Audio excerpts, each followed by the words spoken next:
Go ahead and get comfortable. If you need to adjust your pillow, now is a good time. Pull the blanket up if you want. There's no rush here. We've got a long night ahead of us in the best possible way. Tonight we are going to talk about Randy Marsh. Now, I know what you might be thinking. Randy Marsh, Stan's dad. The guy who screams at Little League games while visibly drunk. The guy who secretly became Lord the Pop Star. The guy who uprooted his entire family to start a marijuana farm in the mountains, and then gradually, across multiple seasons of television, seemed to lose his mind entirely. The guy who, in the very first scene of one of the most critically noted episodes in South Park's history, sat down and listened to an album of fart sounds because he was desperately trying to convince himself he was still young.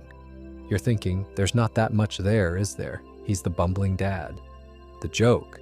But here's the thing. I've been spending a lot of time with Randy Marsh lately, more than I'm entirely comfortable admitting. I went back through the seasons, I read the episode analyses, I looked at what psychologists and cultural critics have actually written about how he's constructed, and what I found was not a simple character at all. What I found was one of the most carefully observed portraits of a specific kind of middle-aged man that animated television has ever produced. A man in genuine psychological distress who masks it so effectively and so loudly that most people watching mistake the mask for the face. Randy Marsh is not the dumbest character on South Park, he's the most unexamined one. And that's a much more interesting problem. So that's what we're going to do tonight. We're going to sit with Randy the way a psychologist would. Not because it's fun to diagnose cartoon characters, though it is a little bit fun, but because the things Randy does, the impulsive reinventions, the need for applause, the drinking that shows up at exactly the wrong moments, the obsessive new projects that consume him and then get discarded, the way his son slowly stopped looking at him with anything resembling admiration. Those things map onto real human patterns, patterns that are well documented, patterns that have names, and understanding them, even through the lens of a middle-aged geologist from a fictional Colorado mountain town, might be the most quietly illuminating thing we do with tonight. We'll go slowly, there's no reason to rush.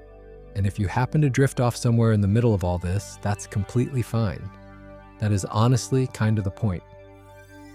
But if you're still with me, let's start at the beginning. Let's start with the question a psychologist would actually start with.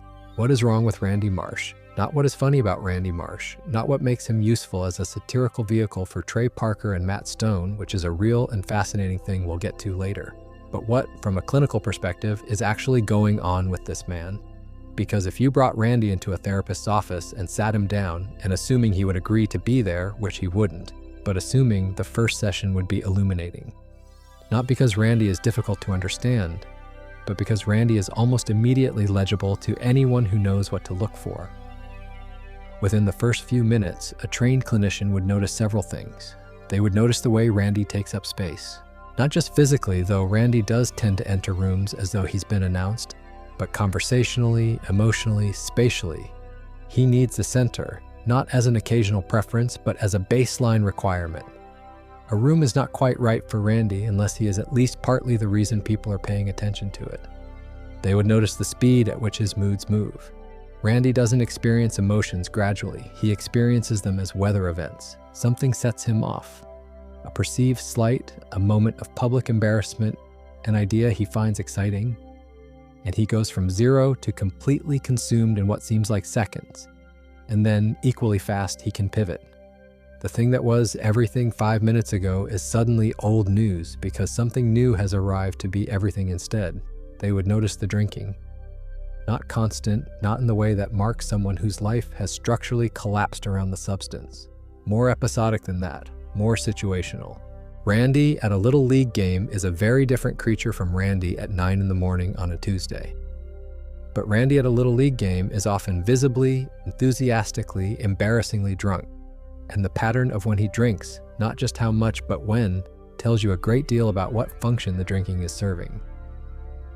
And they would notice, if they were paying close attention, something a little harder to name. A quality in the way Randy describes himself, the way he talks about his work and his ideas and his contributions, that doesn't quite line up with the way he behaves when those ideas are challenged or when those contributions go unrecognized. There's a fragility under the bluster, a quickness to wound that doesn't match the confidence of the presentation. By the end of the first session, a good clinician would have pages of notes and several working hypotheses. And the formal picture that would start to take shape is one that involves multiple overlapping conditions, each one feeding into the others in ways that make the whole thing harder to untangle than any single piece would suggest. Psychologists have a useful framework called the Big Five personality traits. It's one of the most widely researched models in the field, covering 5 broad dimensions along which human personalities vary: openness to experience, conscientiousness, extroversion, agreeableness, and neuroticism. Every person sits somewhere on each of these spectrums, and the particular shape of where you land tells you a lot about how you move through the world. Randy Marsh's profile on the Big Five is distinctive enough to be worth spending some time with. On extroversion, Randy scores extraordinarily high. Extroversion isn't just about being loud or socially comfortable. Though Randy is definitely both of those things, it's about orientation toward the external world as the primary source of stimulation and satisfaction. Extroverted people draw energy from being around others, from being seen and responded to, from external input and recognition. For Randy, this isn't a preference. It's closer to a biological requirement. Randy without an audience becomes noticeably agitated. Randy without a project that other people know about, without some ongoing thing that positions him as a person of interest or importance, starts to look for one almost immediately. The Little League obsessions, the celebrity chef phase, the music career, the farm. All of these are partly about Randy needing something to be the person at the center of. On neuroticism, Randy also scores extremely high. Neuroticism in the clinical sense doesn't mean neurotic in the colloquial way people use that word, as a kind of anxious, overthinking quality. It refers to emotional instability, to the tendency to experience negative emotions intensely and to have difficulty returning to baseline after emotional arousal.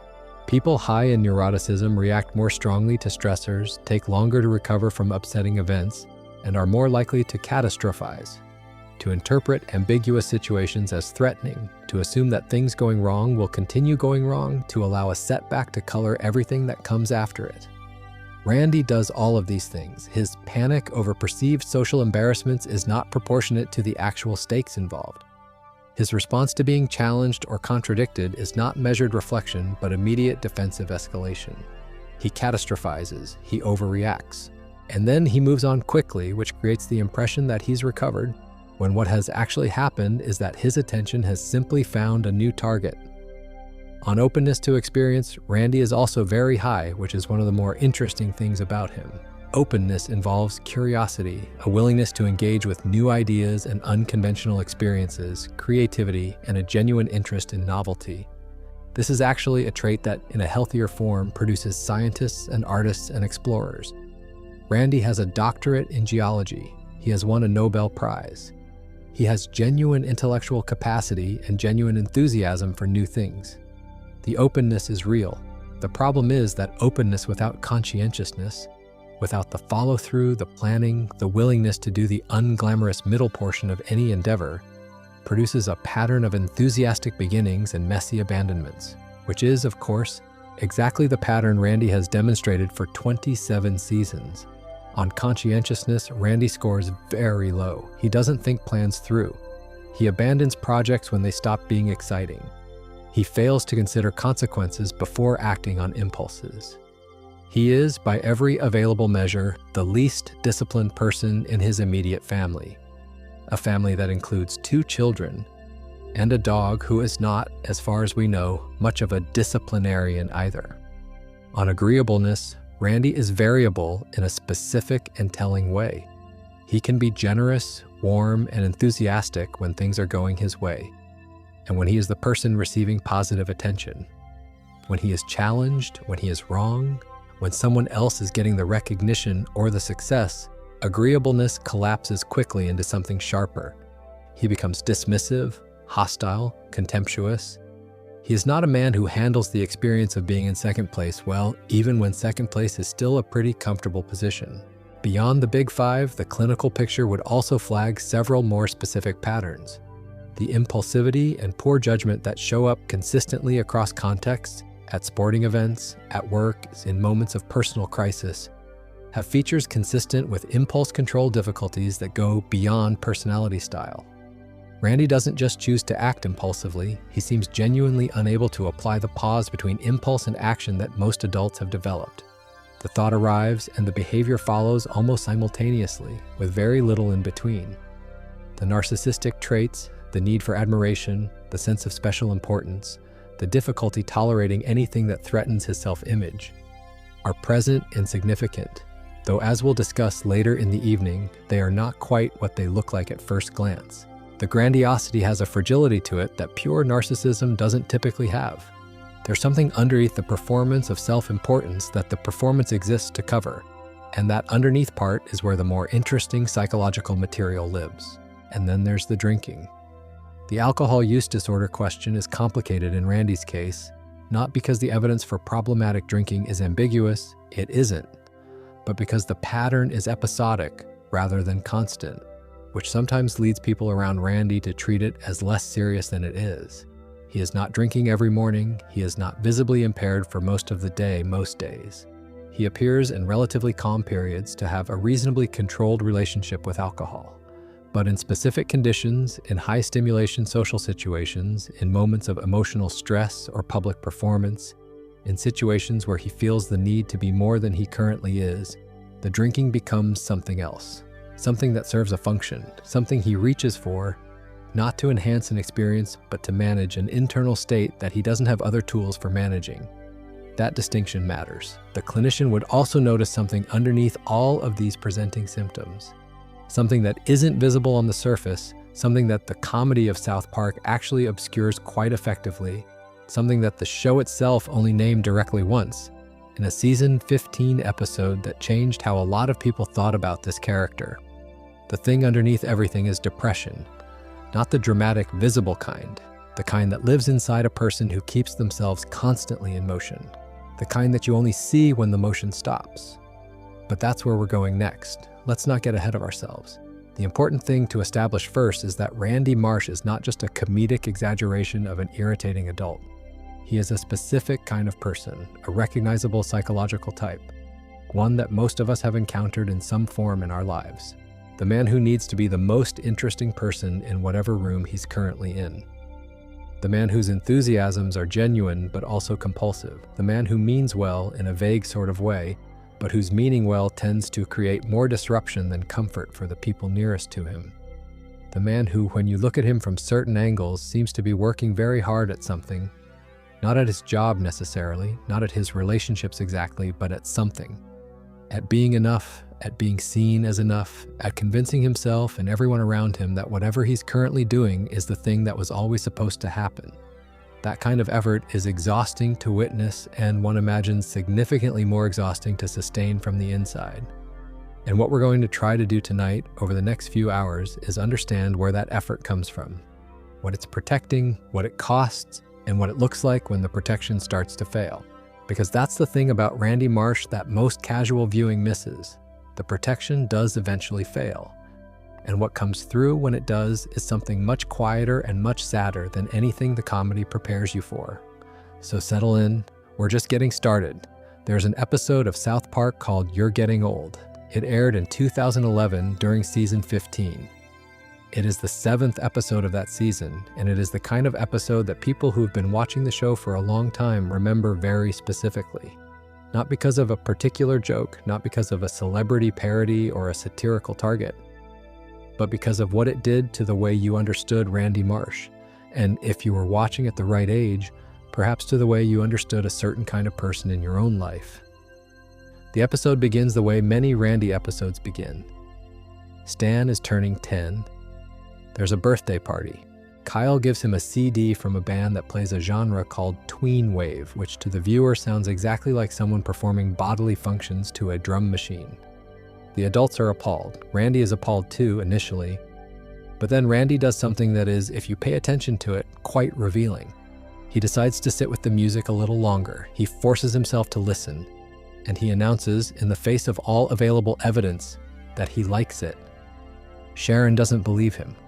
The other parents don't believe him. The viewer doesn't believe him.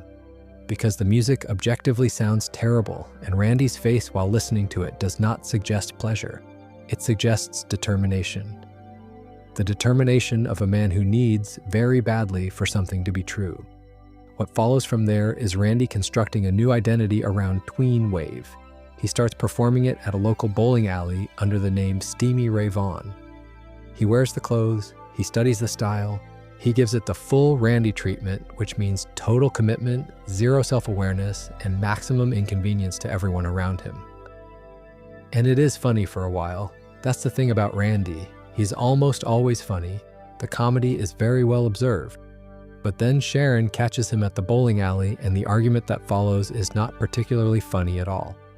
Sharon, who has been watching this pattern play out across numerous previous obsessions, the Little League fighting, the World of Warcraft phase, the celebrity chef period, finally says the thing she has been accumulating for years. She says that she finds all of this exhausting, that these rotating enthusiasms are not charming anymore, that she doesn't know who Randy actually is because he keeps becoming someone new before she can catch up to the last version. And Randy, in a moment that is genuinely startling in the context of the show, says something that lands very differently from anything he has said before. He says he has been unhappy for a long time.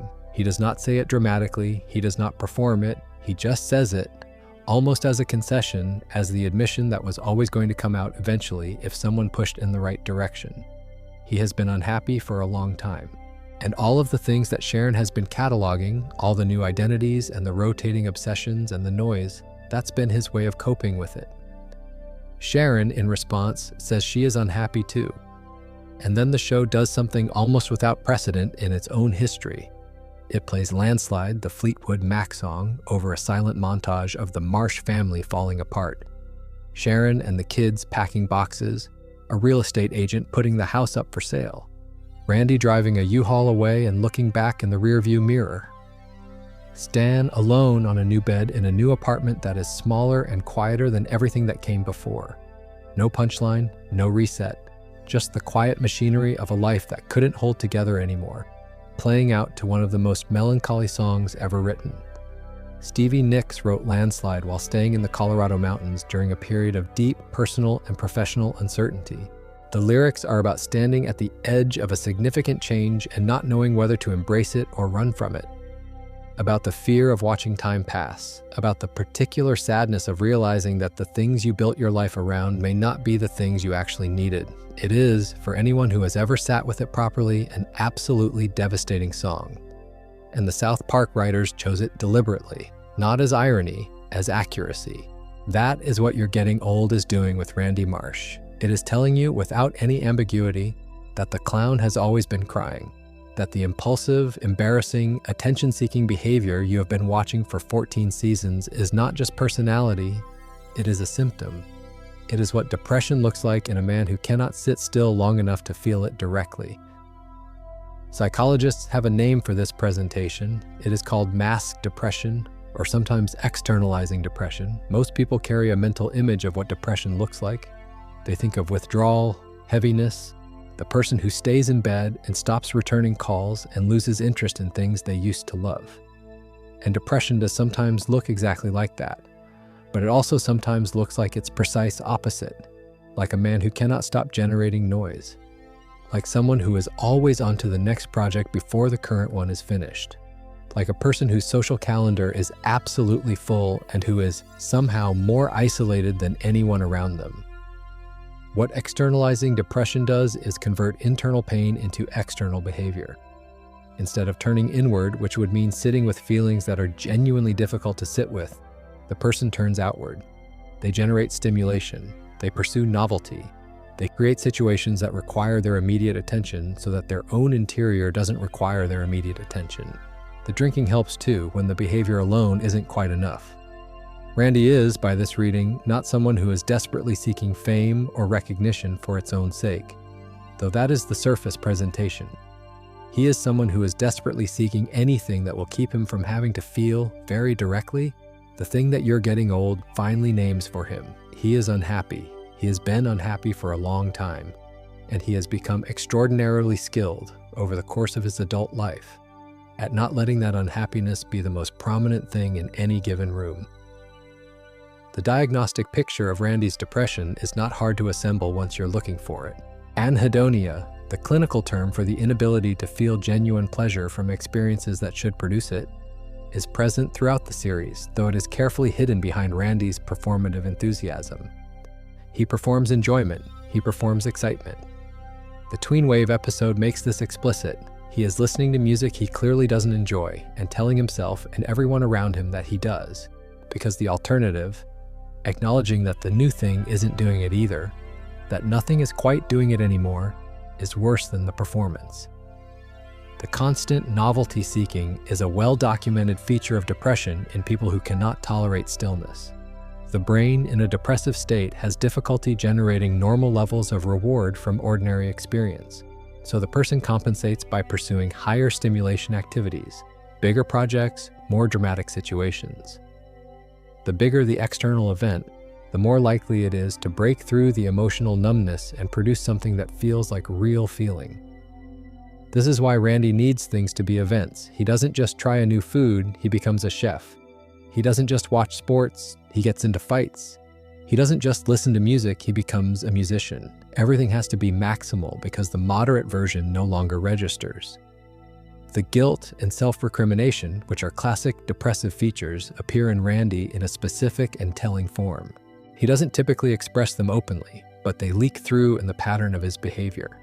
The escalating schemes that blow up in his face, the way he creates the exact situations most likely to humiliate him, and then seems almost surprised when the humiliation arrives. There's something about Randy's relationship to failure that a psychologist would want to explore carefully. He courts it, not consciously, not deliberately in any strategic sense, but there is a quality to the way his plans unfold that suggests a person who on some level believes that failure is what he deserves. All of this is buried under 27 seasons of comedy. And that is appropriate, actually, because that is how mass depression works. It buries itself under the most plausible available alternative. In Randy's case, the alternative is being the funniest, most chaotic, most dramatically entertaining person in whatever situation he's currently in. That alternative is so convincing, so fully committed to that even his family doesn't always see past it. But Sharon, in You're Getting Old, finally does. And what she sees doesn't make her want to comfort him. It makes her realize she has been doing the same thing. Let's take a moment here. We've covered a lot of ground. If you want to shift position or get a little more comfortable, this is a good time. We're going to keep going, but slowly. Now, the depression is real and it's important, but it doesn't exist in isolation. It is part of a larger psychological structure, one that is at least as interesting and maybe more so, because it's the part that most visibly shapes everything Randy does from the outside. And that part has to do with the question of identity. Specifically, who exactly is Randy Marsh? And more importantly, does Randy know? The psychological answer is probably not. In developmental psychology, Erik Erikson described a stage that typically occurs during adolescence called identity versus role confusion. This is the period when young people work out who they are, what they value, what they are good at, what kind of person they want to be, how they fit into the social world. Most people work through this stage and emerge with something reasonably stable. Not a fixed, unchanging self. People continue to grow and change throughout their lives. But a coherent sense of continuity.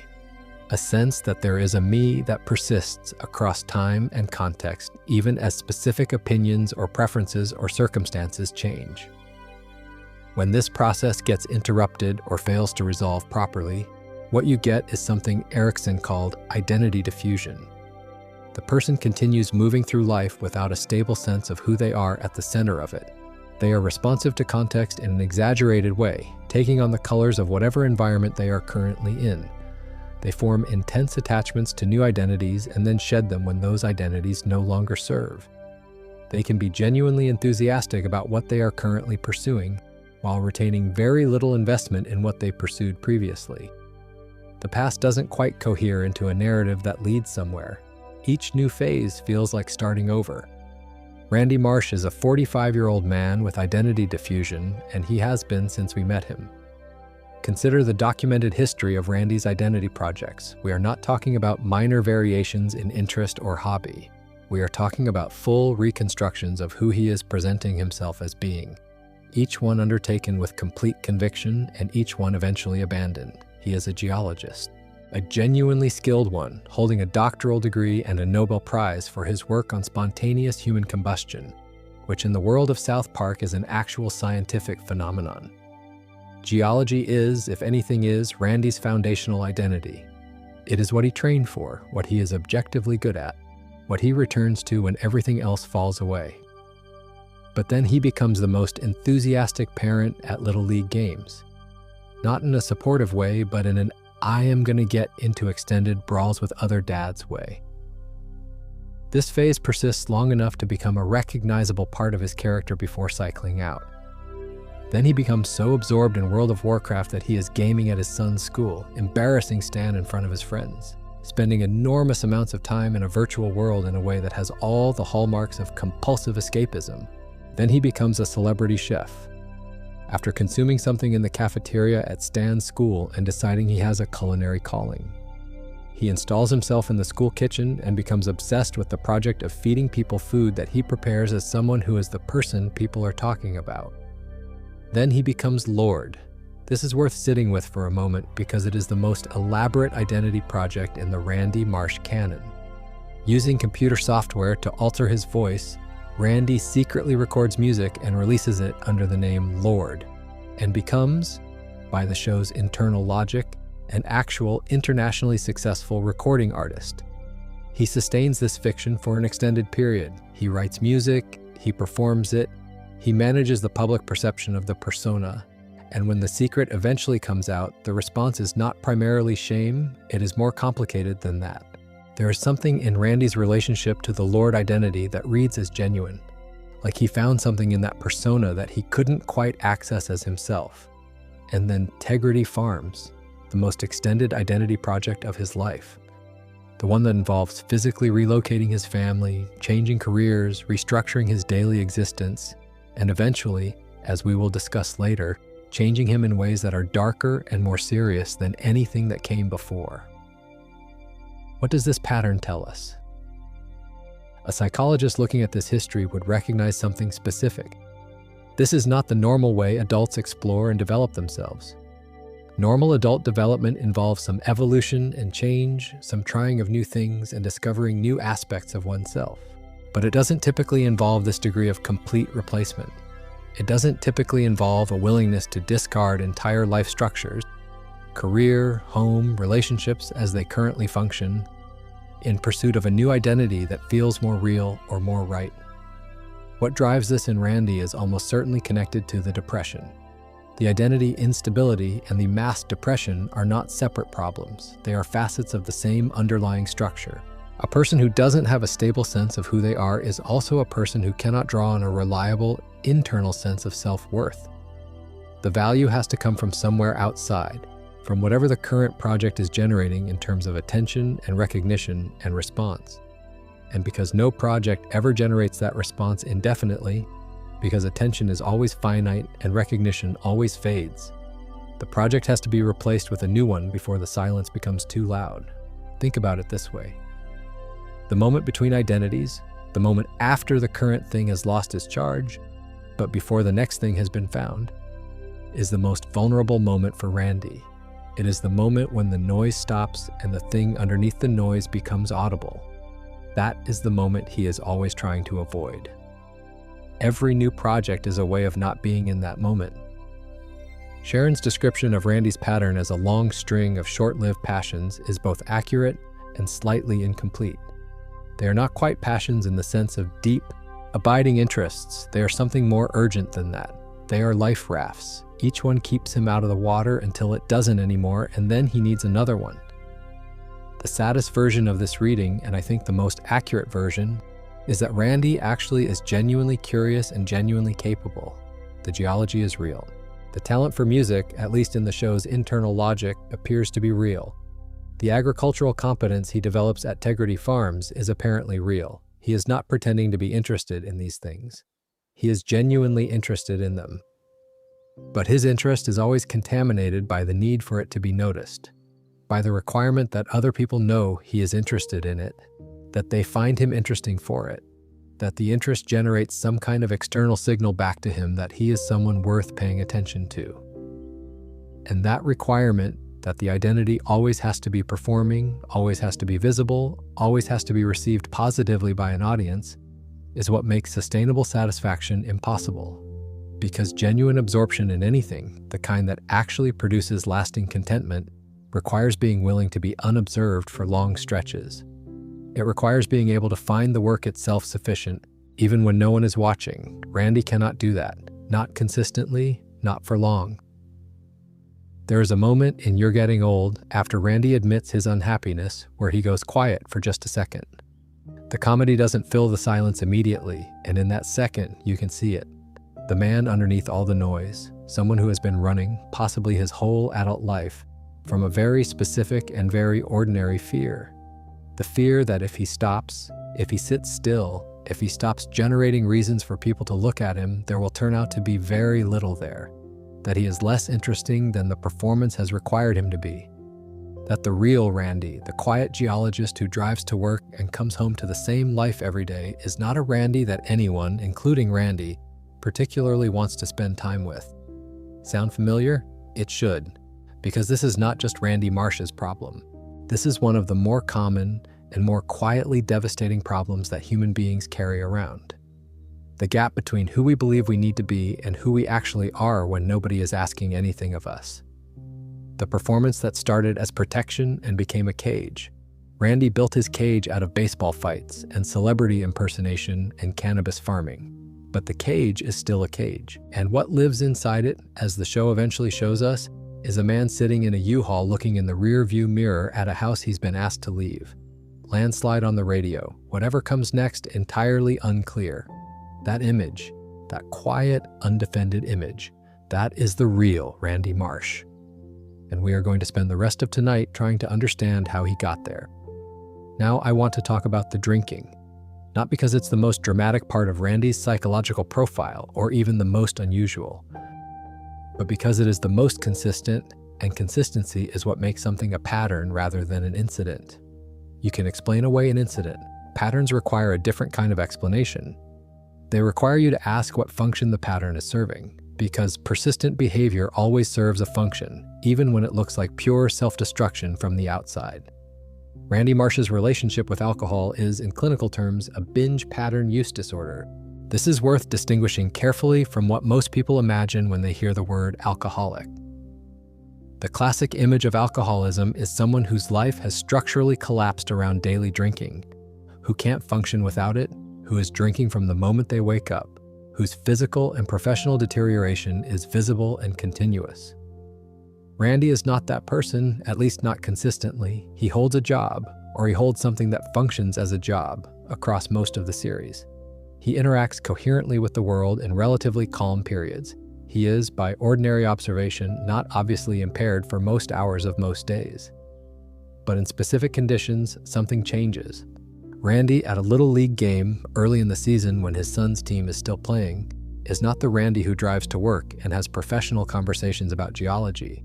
Randy, at a social gathering where he feels the need to perform, or at an event where something has gone wrong and the evening needs to be recalibrated, or at any moment where the gap between who he thinks he should be and how he is actually being perceived becomes too uncomfortable to sit with directly, Randy in those moments reaches for the drink not as enhancement but as adjustment, as a way of moving internal states that have become stuck into something more manageable. That distinction between drinking as recreation and drinking as regulation is the clinically meaningful one. And the episode of South Park that examined this most directly, with more care and more accuracy than you might expect from the show, is the season 9 finale called Bloody Mary. In that episode, Randy gets pulled over for driving under the influence. He is visibly enthusiastically drunk during a car trip he is taking with his son's friends, peeing into a bottle while behind the wheel, which is the kind of behavior that suggests the drinking has moved well beyond being a pleasant accompaniment to an evening. He gets arrested, his license is revoked. He is ordered to attend Alcoholics Anonymous meetings as part of his sentence. At the AA meetings, Randy is told that he has a disease, that alcoholism is a medical condition, that he is powerless to control it, and that only surrender to a higher power can offer him any real relief. Randy, who is according to Stan a significant hypochondriac, processes this information in an extremely Randy fashion. He becomes convinced that he is terminally ill.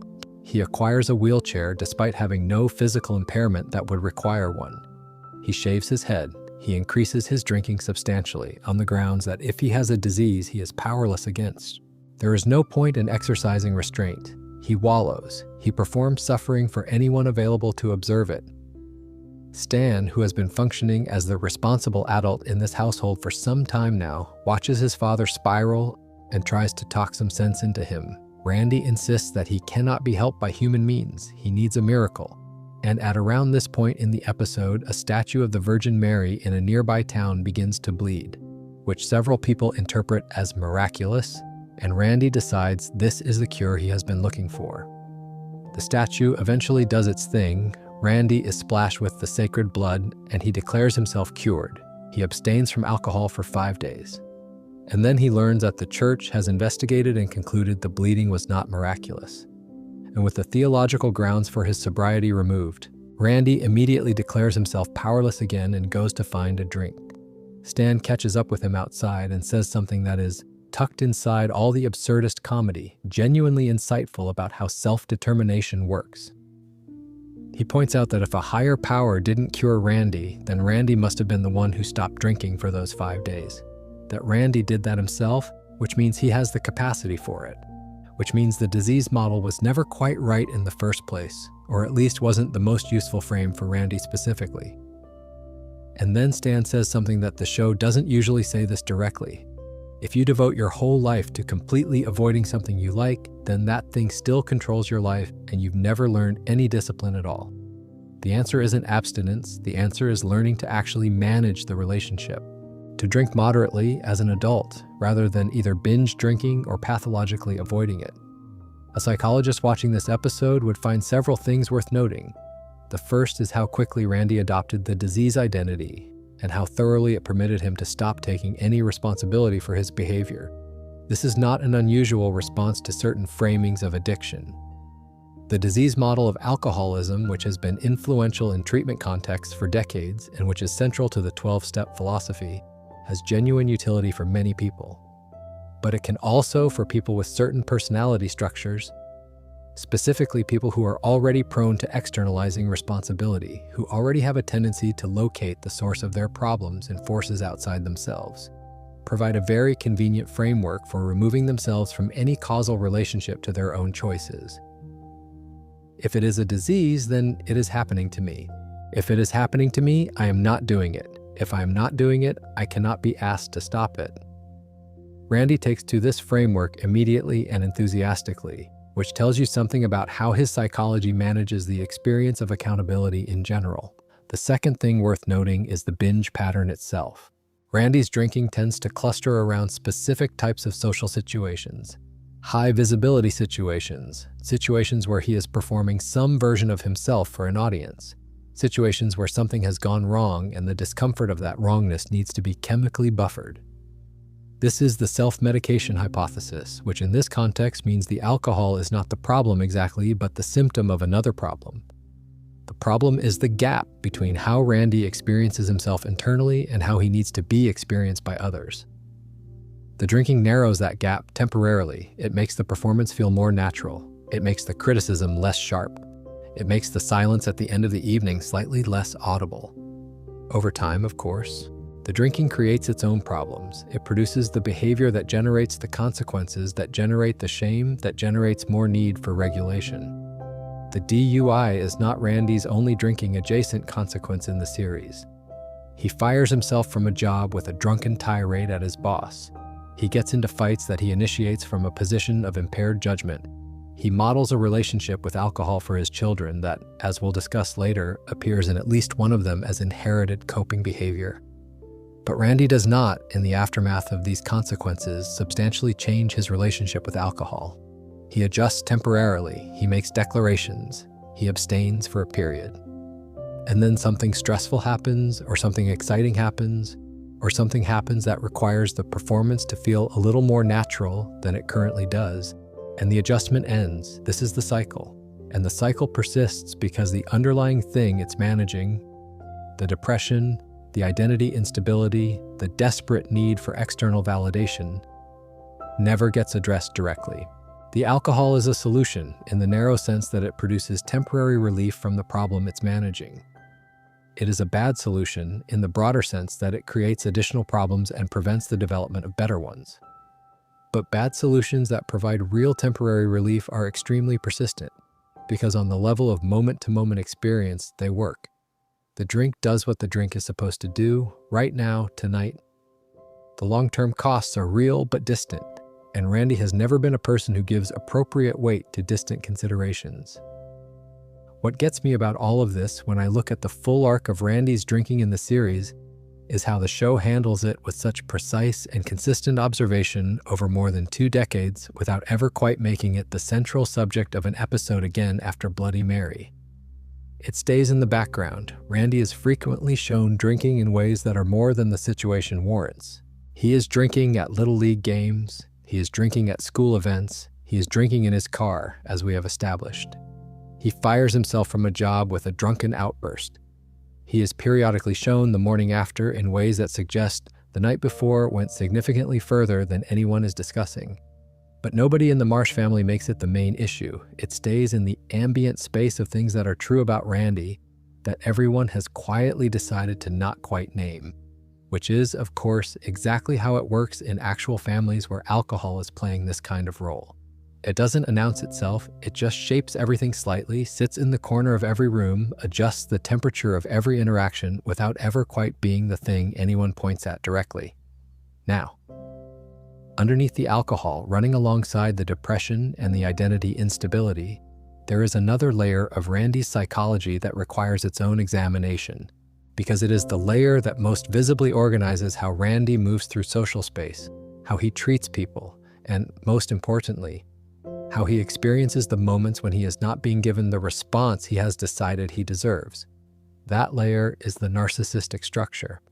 And here's where it gets interesting, because Randy's narcissism is not what it looks like on the surface. The surface presentation of Randy's narcissism is familiar. He overestimates his importance. He requires an audience. He seeks recognition in ways that often embarrass the people around him.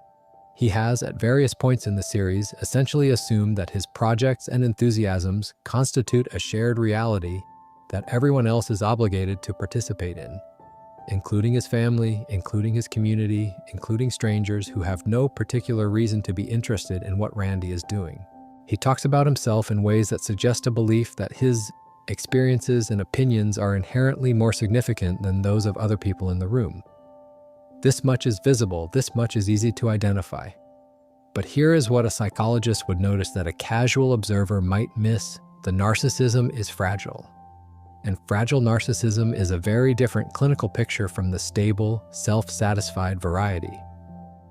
A person with stable narcissism, the kind sometimes called grandiose narcissism, has a self-image that is more or less impervious to ordinary setbacks. They are genuinely convinced of their own significance, and that conviction is load-bearing. It doesn't crumble when challenged. They can dismiss contradicting information, absorb criticism without significant destabilization, and move on from failures without excessive self-reproach. Randy does not work this way. Randy's self-image is highly sensitive to external input. When things are going well, when his project is being celebrated, when people are laughing at his jokes, when he is in the middle of something that makes him feel interesting, he presents as enormously confident, even grandiose. He expands to fill the room.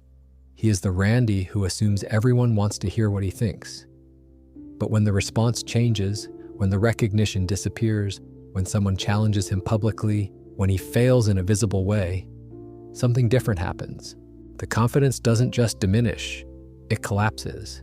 And in the collapse, you can briefly see something underneath that looks much more like shame than like wounded pride.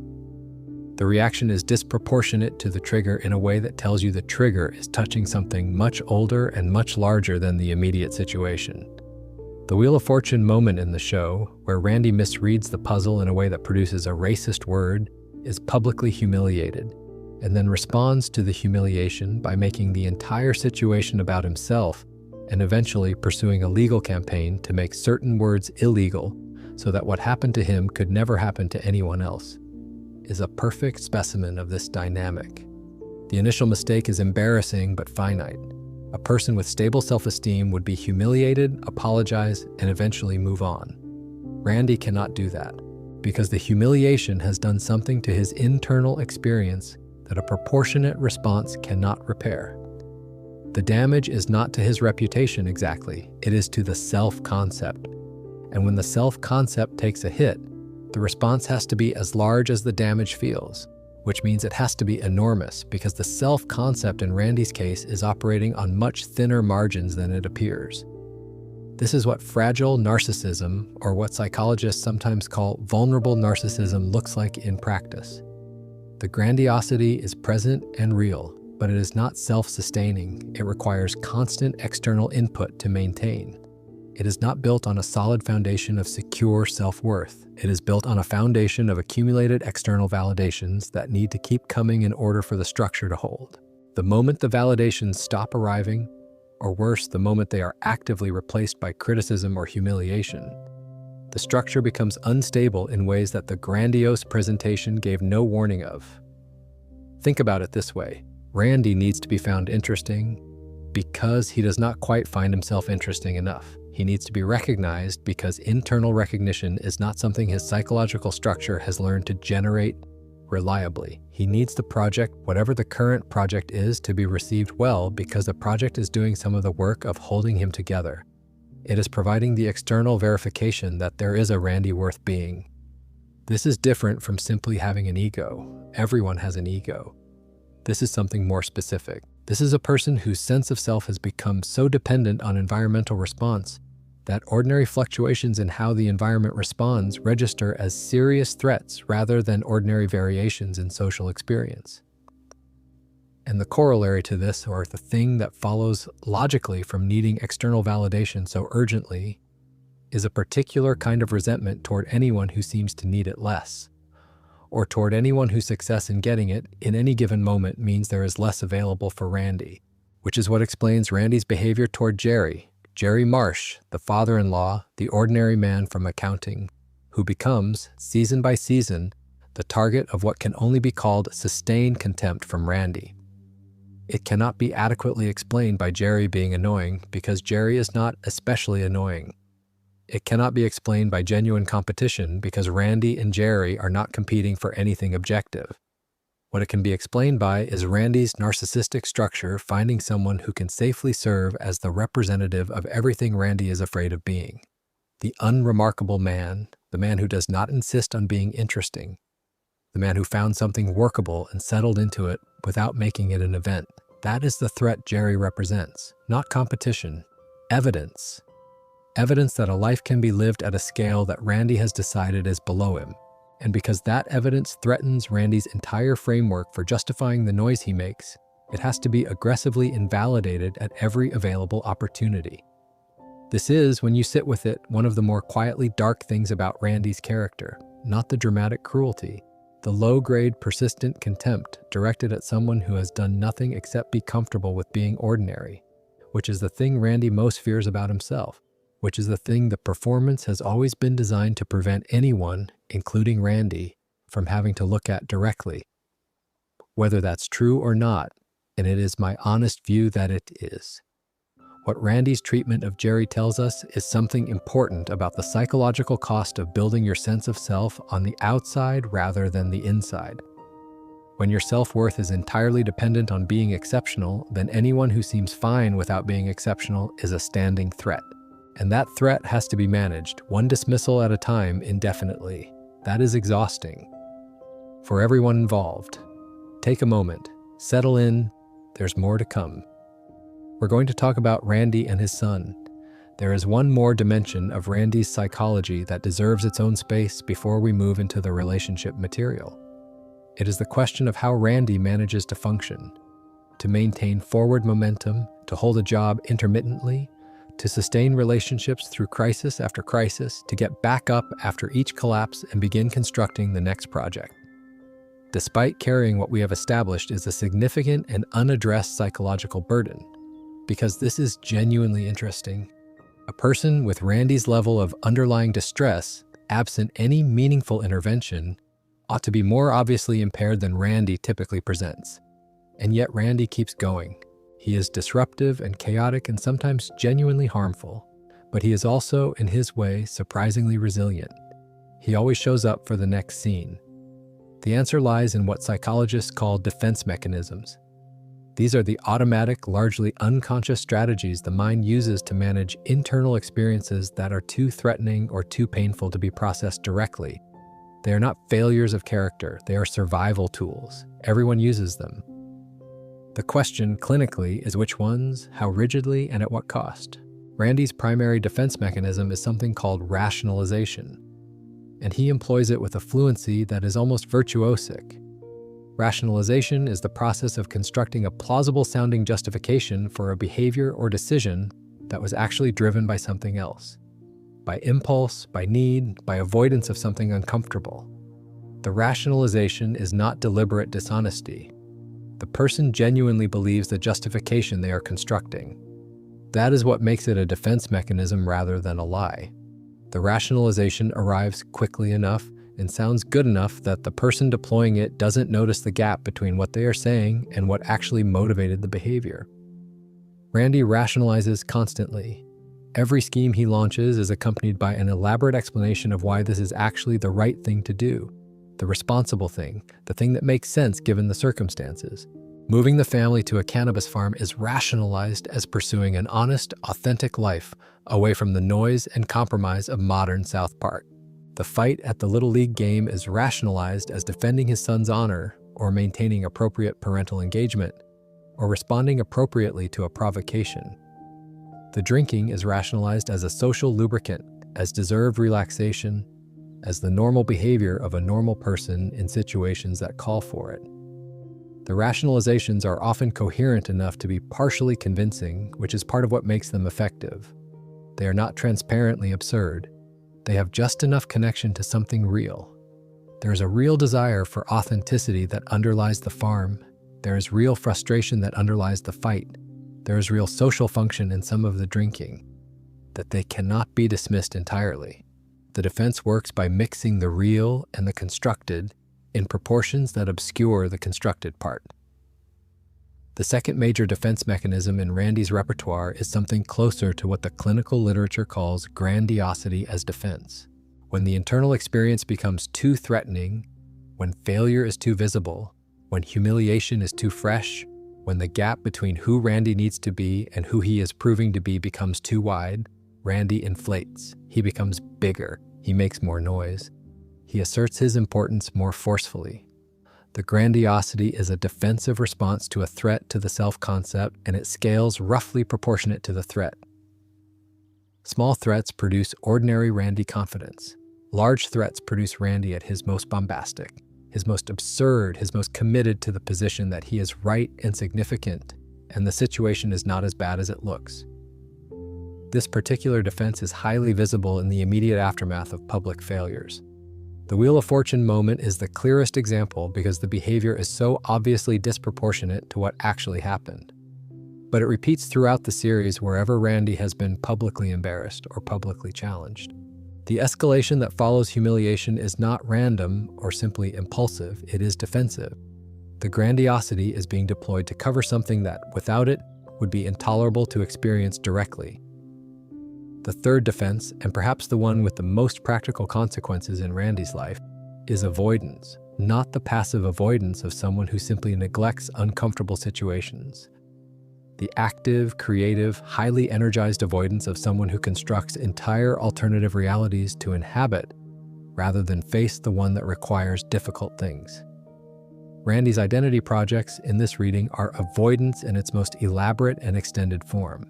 They are not random. They are not mere whimsy.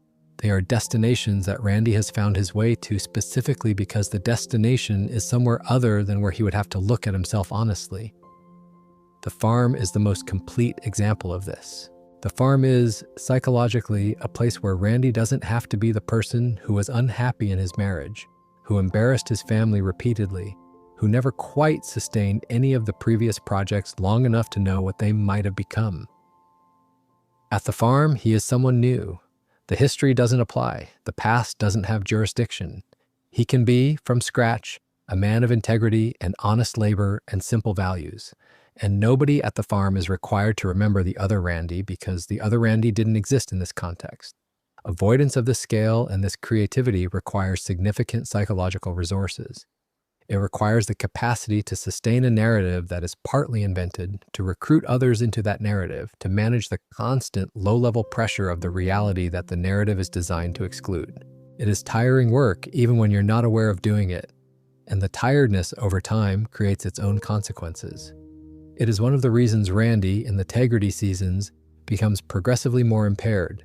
The work of sustaining the avoidance, combined with the substance use that assists the sustaining, takes a toll that accumulates in the background, while Randy is otherwise occupied with being the Tegrity farmer. What all of these defenses have in common is that they work. In the short term, they genuinely work. They protect Randy from the direct experience of things he is not equipped to experience directly. They allow him to function when functioning would otherwise be impossible. They are, in their way, a testament to the human mind's ingenuity in the service of survival. But they also prevent healing. Defenses that work are defenses that get retained. And defenses that get retained are defenses that prevent the underlying material from ever being processed. The grief doesn't get grieved because the rationalization converts it to justification. The shame doesn't get metabolized because the grandiosity converts it to self-assertion. The emptiness doesn't get examined because the avoidance converts it to project. And round it goes. The defenses managing the material building up behind the defenses, the whole system humming along at considerable personal and interpersonal cost, going nowhere.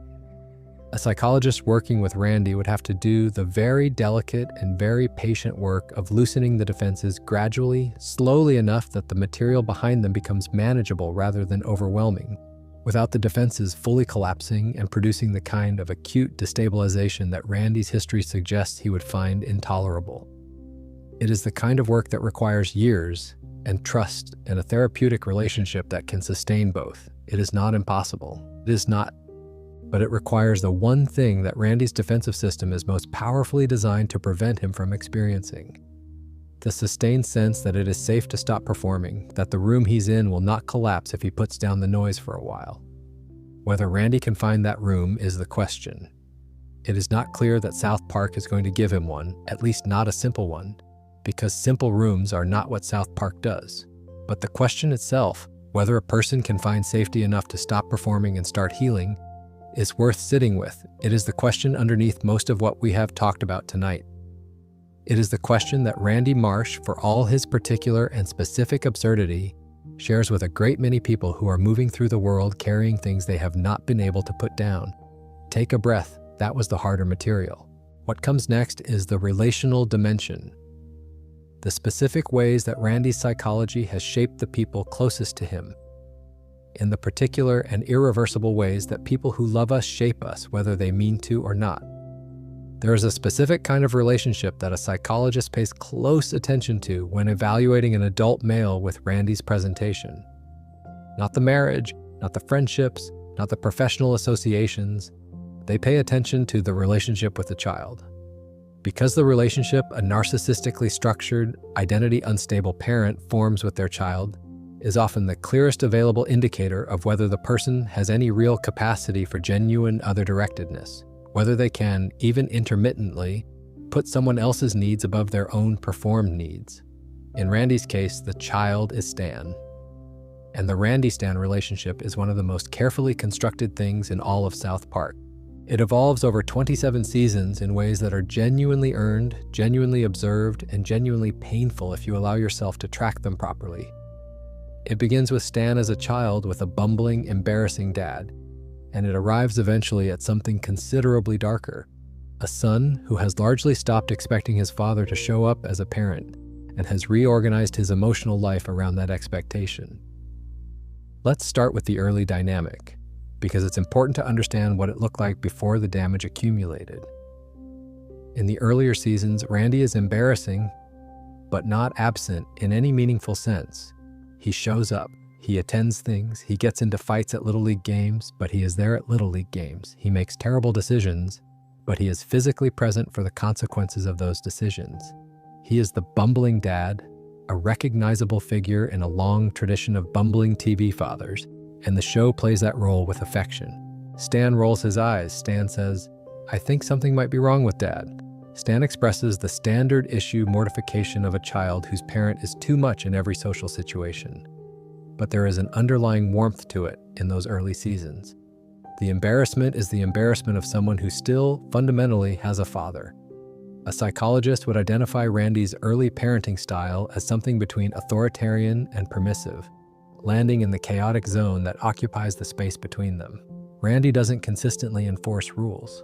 He doesn't consistently provide the structure and predictability that children need for healthy emotional development. But he also doesn't give Stan genuine autonomy, genuine space to develop his own identity separate from Randy's.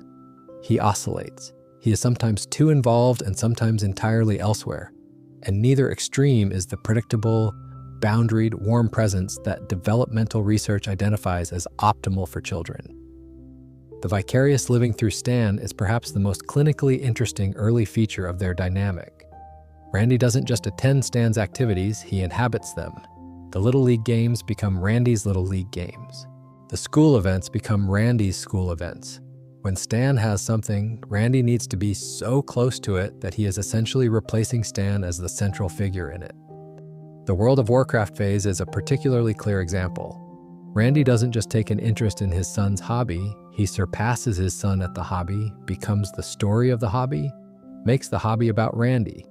This is a form of vicarious living that has a specific quality. It isn't purely about wanting to be young again, though that is part of it.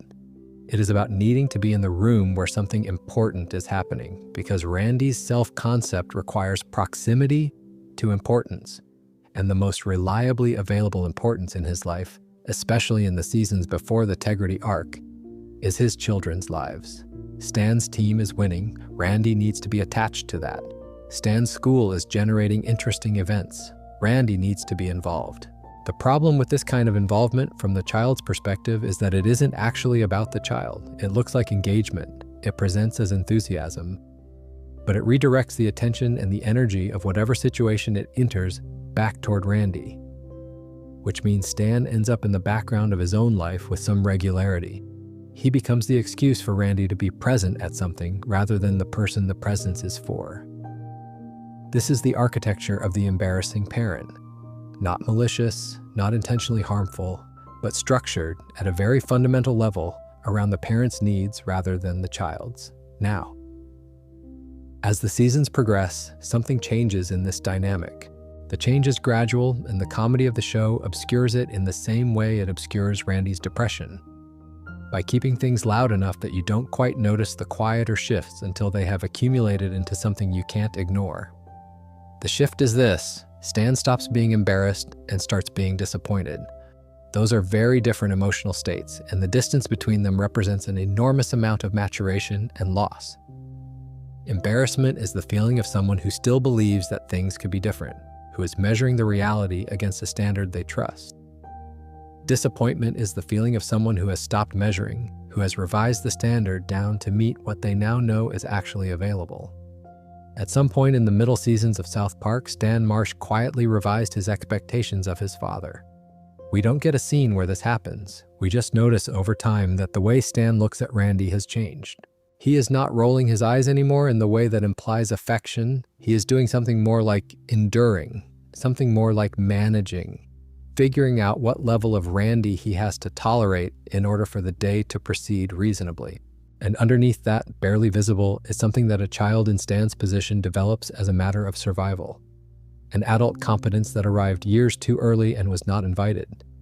In psychological terms, this is what happens to children who are parentified. Parentification is a pattern in which a child is placed, by the dynamics of the family system, into the role of the responsible party, into the role that is usually occupied by a functional adult. They manage the moods, they de-escalate the situations, they provide the steadiness that the environment is not providing. They become, in effect, the emotional support for a parent who should be providing emotional support to them. Stan does this throughout the series. He drives his drunk father home when Randy cannot safely drive himself. He talks Randy down from spiraling self-pity in the aftermath of the AA episode. He provides the straight man function in every Randy scheme, the reality principle, the voice of proportion, The person who says this is a bad idea and is then ignored, but is eventually proven right. He is the parent in the relationship with some consistency, and he is doing this work as a child. The costs of this are not trivial. Children who are parentified do not get to be children in the ways that matter developmentally. The developmental task of childhood and adolescence is figuring out who you are, what you think, what you want, how you relate to the world on your own terms. That work requires room. It requires a parent who is sufficiently present and sufficiently stable to provide the container within which that exploration can safely happen. What it cannot happen inside of is a relationship where the child is spending significant cognitive and emotional resources managing the parent instead. Stan's cynicism, his depression, his anhedonia, all of which become central to his characterization, especially in You're Getting Old. These things do not arrive from nowhere. They arrive in a child who has been, for a considerable stretch of his development, doing emotional work that was not appropriate for him to be doing, who has been, in a very real sense, carrying weight that belongs to someone else. There's a moment in You're Getting Old, separate from the Randy plot, where Stan starts seeing everything around him as a literal feces. Not metaphorically, literally. A doctor diagnoses him in the show's particular idiom as a cynical asshole. His friends pull away from him because he has become, in their words, a major buzzkill. He can no longer find anything worth being enthusiastic about. The world has gone gray for him in a way that he cannot quite explain or locate a source for. The show links this to a kind of generic existential awakening. The loss of childhood innocence, the beginning of adult perception, and that reading has something to it, but the timing is notable. This happens in the same episode where Randy's long-suppressed depression surfaces, where the family begins to fragment, where everything that has been humming along in the background of the Marsh household comes to the surface all at once. Stan's anhedonia and Randy's depression arrive in the same episode because they are the same phenomenon at different stages of development. One is the depression of a person who has been performing non-depression for decades and is finally, exhaustedly running out of the energy to sustain the performance. The other is the depression of a child who has been carrying something that was not his to carry, who has been surrounded by noise that was not generated for his benefit, and who has quietly, without drama, given up expecting that life will be particularly good.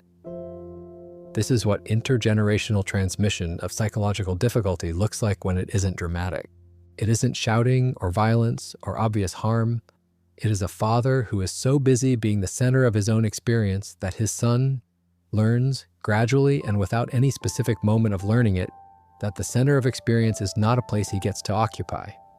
That the best available position in the family is to be useful and competent and quiet.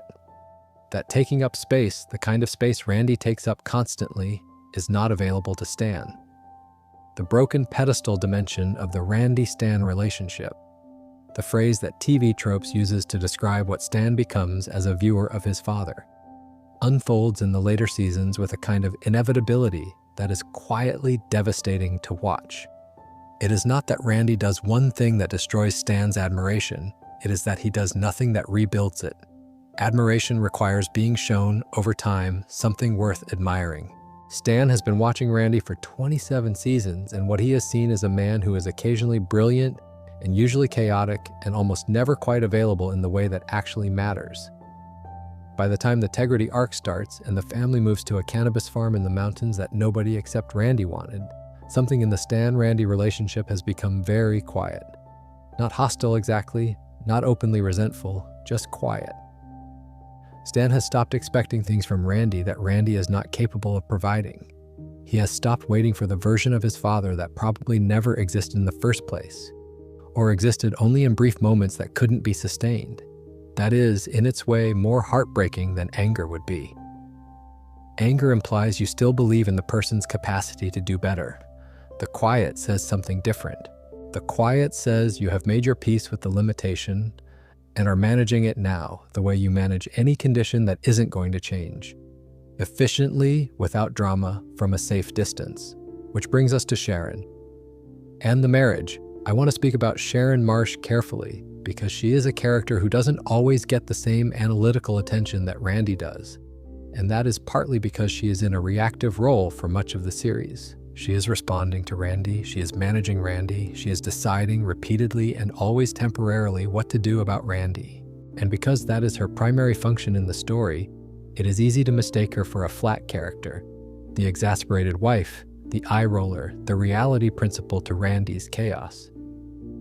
But Sharon is psychologically interesting in her own right, and understanding what she is doing in the marriage and why tells you a great deal about what kind of system the Marsh marriage actually is. The first thing to understand is that Sharon is not a passive participant in the dysfunction. She is an active participant in the maintenance of a dynamic that she finds exhausting. This sounds like a harsh thing to say, but it is the honest psychological description of what is happening. Every time Sharon accepts Randy back, every time she allows the current scheme to continue past the point where she has clearly reached her limit, every time she has the conversation about how things need to change and then, when they don't change, accepts the not changing as the new baseline, she is participating in the co-construction of a marital system that neither of them seems able to leave. Why does this happen? It is not simply because Sharon lacks backbone or because she doesn't see clearly what is going on. The evidence suggests she sees very clearly. She articulates it in "you're getting old," with the kind of precision that comes from a long time of thinking about something. She says they have grown apart. She says they seem shitty to each other. She says people get older and they change, and sometimes they change in directions that move them away from each other rather than toward each other. These are not the words of someone without self-awareness. They are the words of someone who has done the internal work and arrived at an honest assessment. And then she gets back together with Randy. A psychologist would recognize this pattern. It is not weakness exactly. It is something more structural than that. Sharon's returning to Randy every time they separate has the quality of a compulsion rather than a choice. Not a romantic compulsion, necessarily, more like the compulsion that keeps people in situations that are familiar even when familiar means uncomfortable. The technical term sometimes used is relationship homeostasis, the tendency of a relational system to return to its equilibrium state even when that equilibrium state is dysfunctional, because the equilibrium is known and the alternative is unknown, and uncertainty is frightening in its own way. Sharon knows Randy. She has known Randy for decades. She knows exactly how Randy operates, which means she knows the range of what is available within this marriage, which means she has a kind of stability, however uncomfortable, that she would not have in the unknown space outside it. She knows the shape of the problem. She can manage the problem because she has managed it for years. She does not know what comes after, and that not knowing is more threatening than the known dysfunction. There is also, almost certainly, a love that persists underneath all the exhaustion. South Park depicts this with occasional warmth, in the unguarded moments when Randy and Sharon are actually enjoying each other's company, in the moments when something real briefly shows through the accumulated layers of scheme and consequence and disappointment. The history is real. The children are real. The life they have built together, however chaotically, is real. And leaving it would require a kind of decisive self-knowledge and self-regard that is complicated to maintain when you have been, for many years, primarily the person managing someone else's chaos. The marriage is, in the psychological sense, a system. It is a system with a particular shape and particular rules and a particular equilibrium that maintains itself against disruption. Randy brings the chaos. Sharon brings the management of the chaos. Randy requires more than his share of the relational energy. Sharon provides it. The balance is terrible in terms of equity, but stable in terms of function. And stable systems, even dysfunctional ones, have considerable inertia. What You're Getting Old reveals, in its absolutely devastating landslide sequence, is what it looks like when that inertia fails, when the maintenance cost of the system finally exceeds the benefit of its stability, when the resignation that has been doing the work of commitment quietly collapses, and what is left is two people in the same house who have, without quite deciding to, stopped building something together. And then Randy comes back, and the inertia reasserts, and Stan, who has done the considerable psychological work of accepting that change is coming and finding a way to be okay with that. Stan watches his father reappear at the door and his mother's face shift into the familiar expression of someone who is making a decision they've made before. The landslide plays again. The second time it is sadder, because the first time it played over an ending. The second time it plays over the refusal of an ending. over the choice to return to the known dysfunction rather than walk into the uncertain alternative, over the recognition that this is probably not the last time this will happen. A psychologist would look at the Marsh marriage and see two people who are not terrible, who are not malicious, who are in their individual ways trying to find something that works, and who have between them constructed a system that prevents either of them from finding it. That is not a love story exactly, or not only a love story, it is a codependency story in the proper clinical sense of the word, not the loose popular sense that means someone cares too much, but the precise sense that means two people have organized their lives around meeting each other's needs in ways that ultimately prevent both of them from meeting their own. Sharon manages Randy's chaos so effectively that Randy never has to develop the capacity to manage it himself. Randy provides Sharon with the ongoing project of managing him, which gives her relationship and occupation without requiring her to build a relationship with herself. Each is, in their way, completing the other's dysfunctional loop. And the loop keeps turning. What gets me about all of this, sitting with it late on a night like this, is how ordinary it is. Not in a dismissive way, in a truthful way. The Marsh marriage is not extreme. It is recognizable. The dynamic of one person making noise and another person managing the noise, and both of them having quietly agreed to that arrangement without ever consciously deciding on it. That arrangement is inside a lot of households. It is inside a lot of long relationships.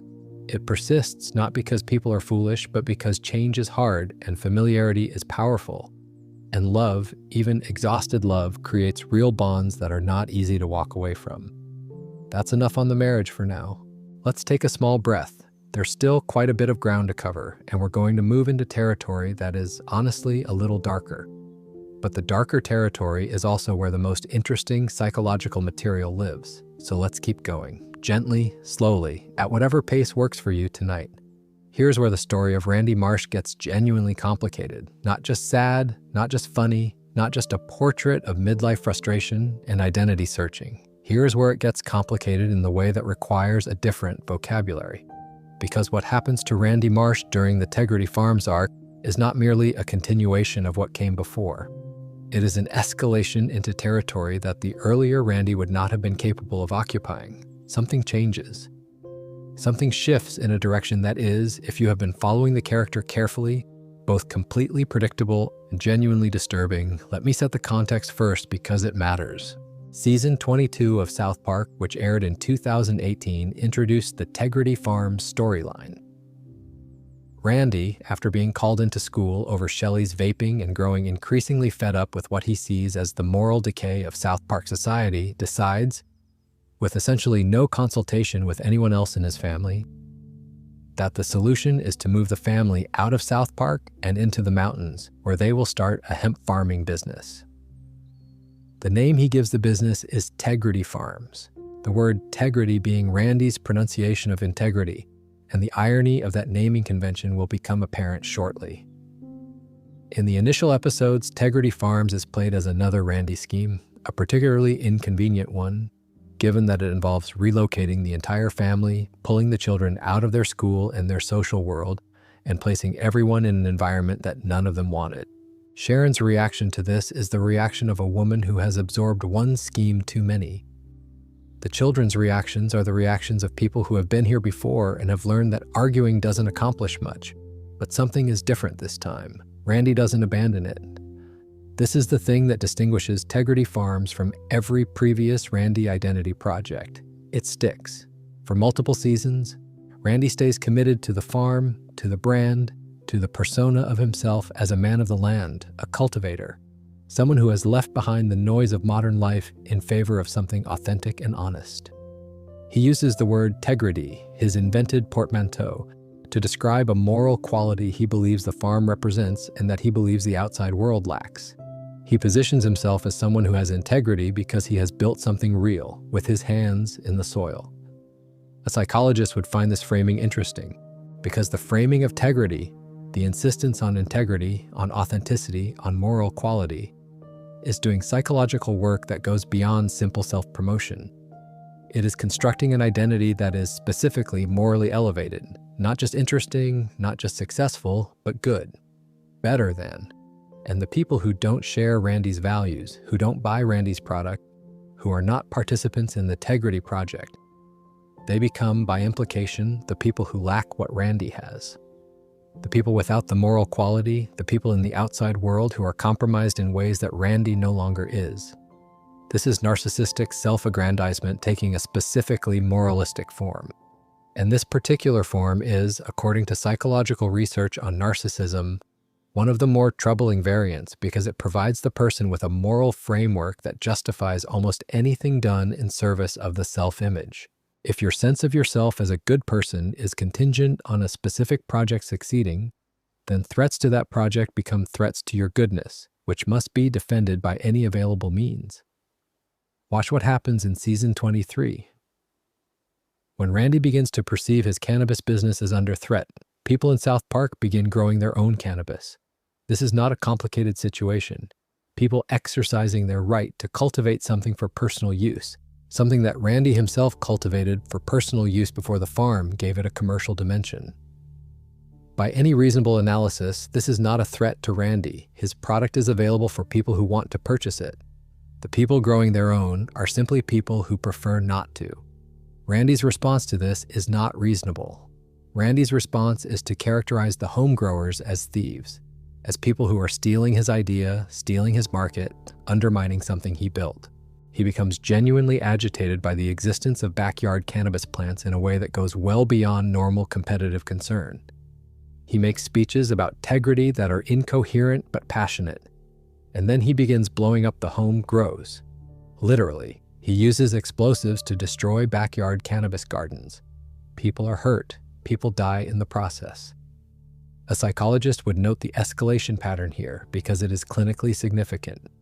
The same basic psychological need, the need for the current identity project to be received as uniquely valuable, that produced relatively harmless behavior in earlier iterations of Randy's reinvention cycle has, in the integrity context, produced behavior that causes real harm to real people. The calibration between the threat and the response has broken down entirely. The home growers are a moderate commercial nuisance at most. Randy's response is the response of someone managing a perceived existential threat.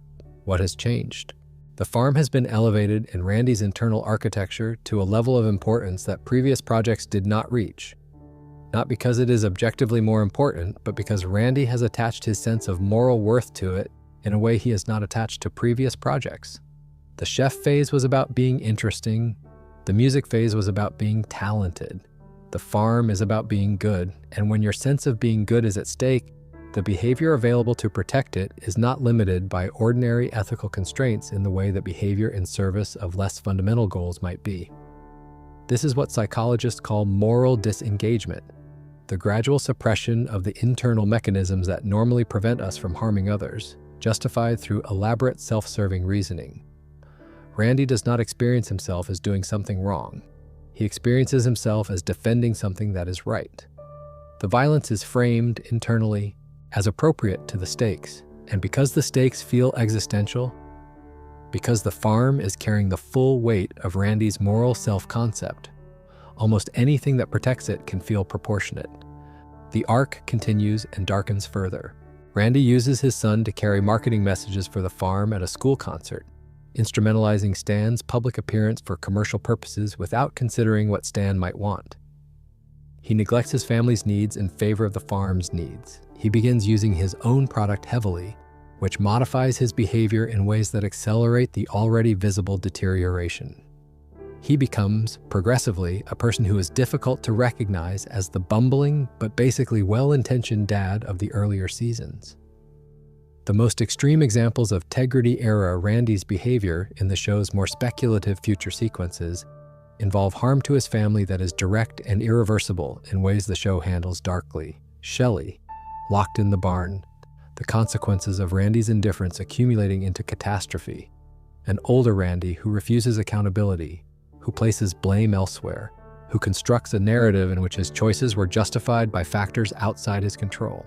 This is where the narcissistic structure, when it has been operating without check for a long enough period, and when the stakes have been raised sufficiently, arrives, not at wisdom, not at insight, at a defended fortress of self-justification that has become genuinely impenetrable. The man who was once embarrassing and chaotic but basically manageable has become something considerably harder to reach. Season 27's episode called Sycophancy provides what might be the most quietly important Randy Marsh moment in the show's recent run. The farm is failing. Immigration enforcement has disrupted his labor supply. The business is not viable in its current form. Randy gathers his family to tell them they may have to give up the farm, and he frames this as their shared loss, as a grief they are all experiencing together, as the death of a dream they built collectively. His family's response stops him. They are relieved, not sad. They are visibly, unmistakably relieved. And Randy, confronted with this evidence, says something that reveals everything about how his psychology has been operating. He asks why they didn't say anything. He is genuinely surprised he did not know, after years of his family demonstrating through every available signal that the farm was not their dream.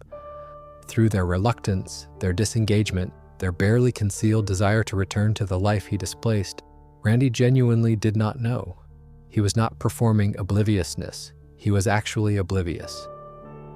Sharon tells him gently that they always backed him up even when things didn't work out, that they tried to tell him in various ways that this wasn't what they wanted, that they stayed because they stay, because that is what his family does. But the dream was always his dream. Randy's response to this is notable. He does not immediately deflect or rationalize. There is a brief moment, a small crack in the fortification, where he appears to actually receive what she is telling him, and he suggests that maybe they should see a counselor, that maybe there are things in their marriage that need outside help to address. This is, for Randy, significant. Suggesting counseling means acknowledging that the problem is real and that he alone cannot solve it. Both of those acknowledgments require a degree of vulnerability that Randy's psychological structure has, historically, been very resistant to accessing. And then he asks ChatGPT instead of making an appointment with an actual therapist. This is, in its way, perfectly Randy. The gesture toward growth is real, but incomplete. The form of the gesture is correct, but the follow-through is substituted for something that will not challenge him in the ways that growth actually requires. An AI chatbot can provide information. It cannot sit with Randy in his discomfort and ask him to stay there. It cannot model the kind of relationship that Randy needs practice having. It is the form of seeking help without the substance of it. But that the gesture happened at all, that Randy, in the context of the Tegrity collapse, moved even briefly toward the idea that he needed something outside himself. That is a data point. It is not recovery. It is not transformation. But it is a moment of genuine, if incomplete, crack in the wall. The farm closes in sycophancy. Randy returns to geology. And there is something right about that. Geology is the identity he was given, not the one he constructed. It does not require an audience in the same way. He actually knows how to do it. He has credentials in it that are not contingent on anyone's opinion of him in the way that the chef identity and the music identity and the farm identity all were. Geology is, as much as anything in Randy's history, something he can do when no one is watching. Which brings us to the layer that I've been circling around, the layer that I find, honestly, the most interesting thing about Randy Marsh as a character, because Randy Marsh is not just a character, he is a portrait, and we know who is sitting for it. Trey Parker, the co-creator and primary voice of South Park, has said explicitly that Randy has become more prominent in the series in recent seasons, because Parker has been getting older and identifies with the character more. He has said this with some candor, not defensively, not with the qualifications you might expect from someone describing their self-portrait in unflattering terms. Just directly. Randy is a character I understand from the inside. Randy Parker, Trey's father, is a geologist. This is not a coincidence or a trivial detail. The original Randy Marsh was constructed from Trey Parker's actual father. The character has the same profession, the same name, and enough biographical similarity that the connection is openly acknowledged. The bumbling dad, the man who means well and sometimes makes things worse, the parent who is present but not quite in the ways that matter. These are observations that have a specific source. And as Trey Parker has gotten older, the character has shifted. Randy has become more impulsive, more chaotic, more self-absorbed, more willing to prioritize his own projects over his family's well-being. The show has become less interested in satirizing Randy as a type and more interested in examining him as something closer to a self-examination. This is particularly evident in the Integrity arc. The farm is widely understood as an allegory for the show itself. Randy is a successful man in his industry, using his platform, making his product, insisting that what he makes is a matter of integrity rather than mere commerce, alienating the people around him who have differing views about the value of what he's producing, continuing to make it, even when the feedback suggests the audience may have outgrown or moved past it. Integrity weed in this reading is South Park. Randy is Trey Parker, the episode called Christmas Snow, in which Randy struggles to come up with a good product in time for Christmas, is an episode about creative process. Specifically, the creative process of someone who has been doing their thing for a very long time and is finding that the thing is not coming as easily as it once did and is wondering whether the audience still wants it and is questioning whether what he has built still has what it once had.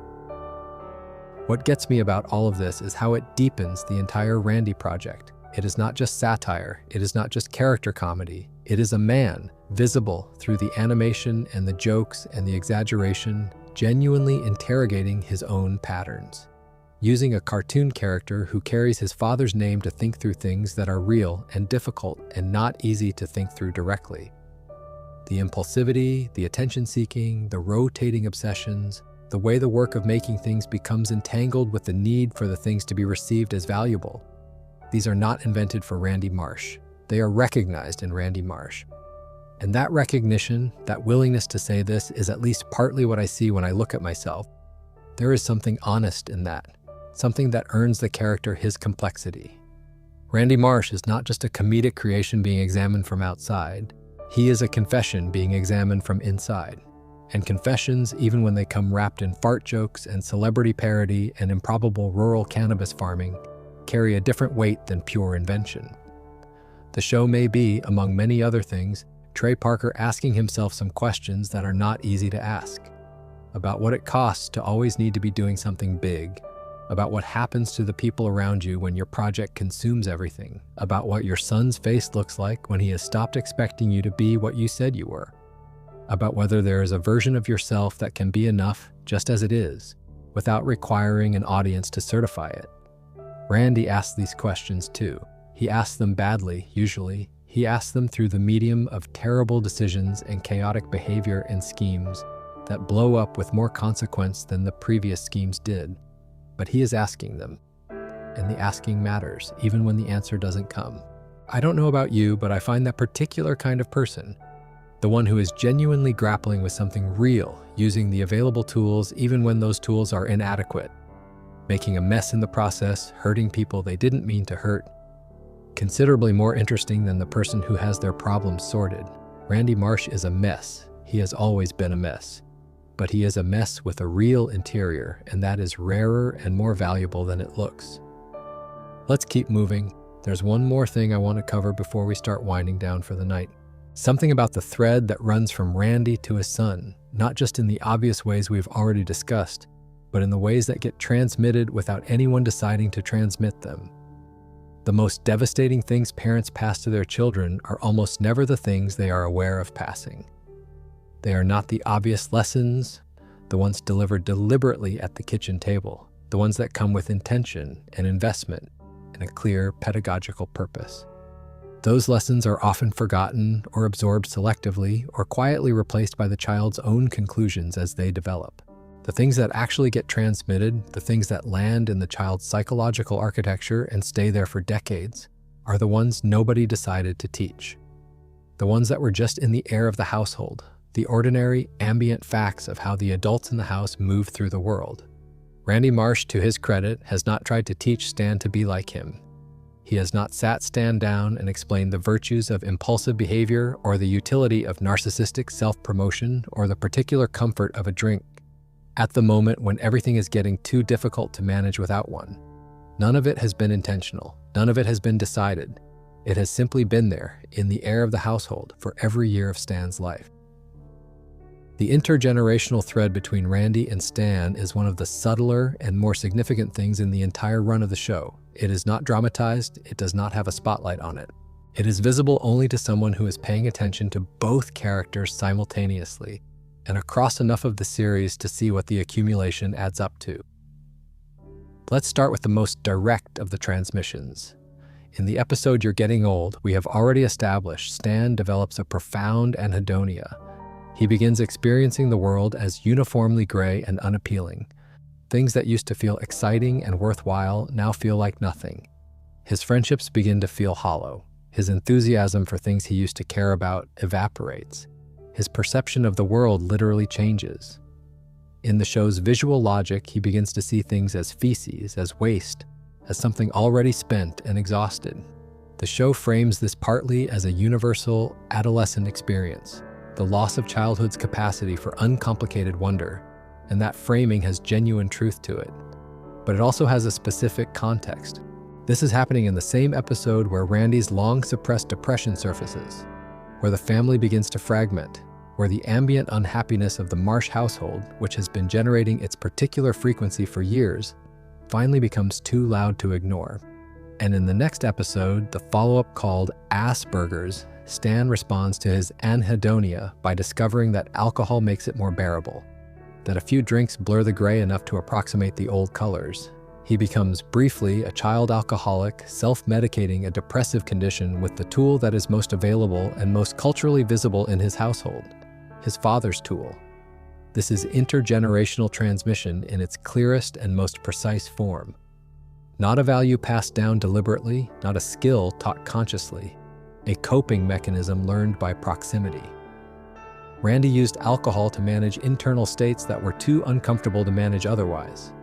Stan observed this, not with awareness of observing it, not with any conscious decision to adopt it, just by living in the same house with the same ambient facts about how you handle it when things get too hard.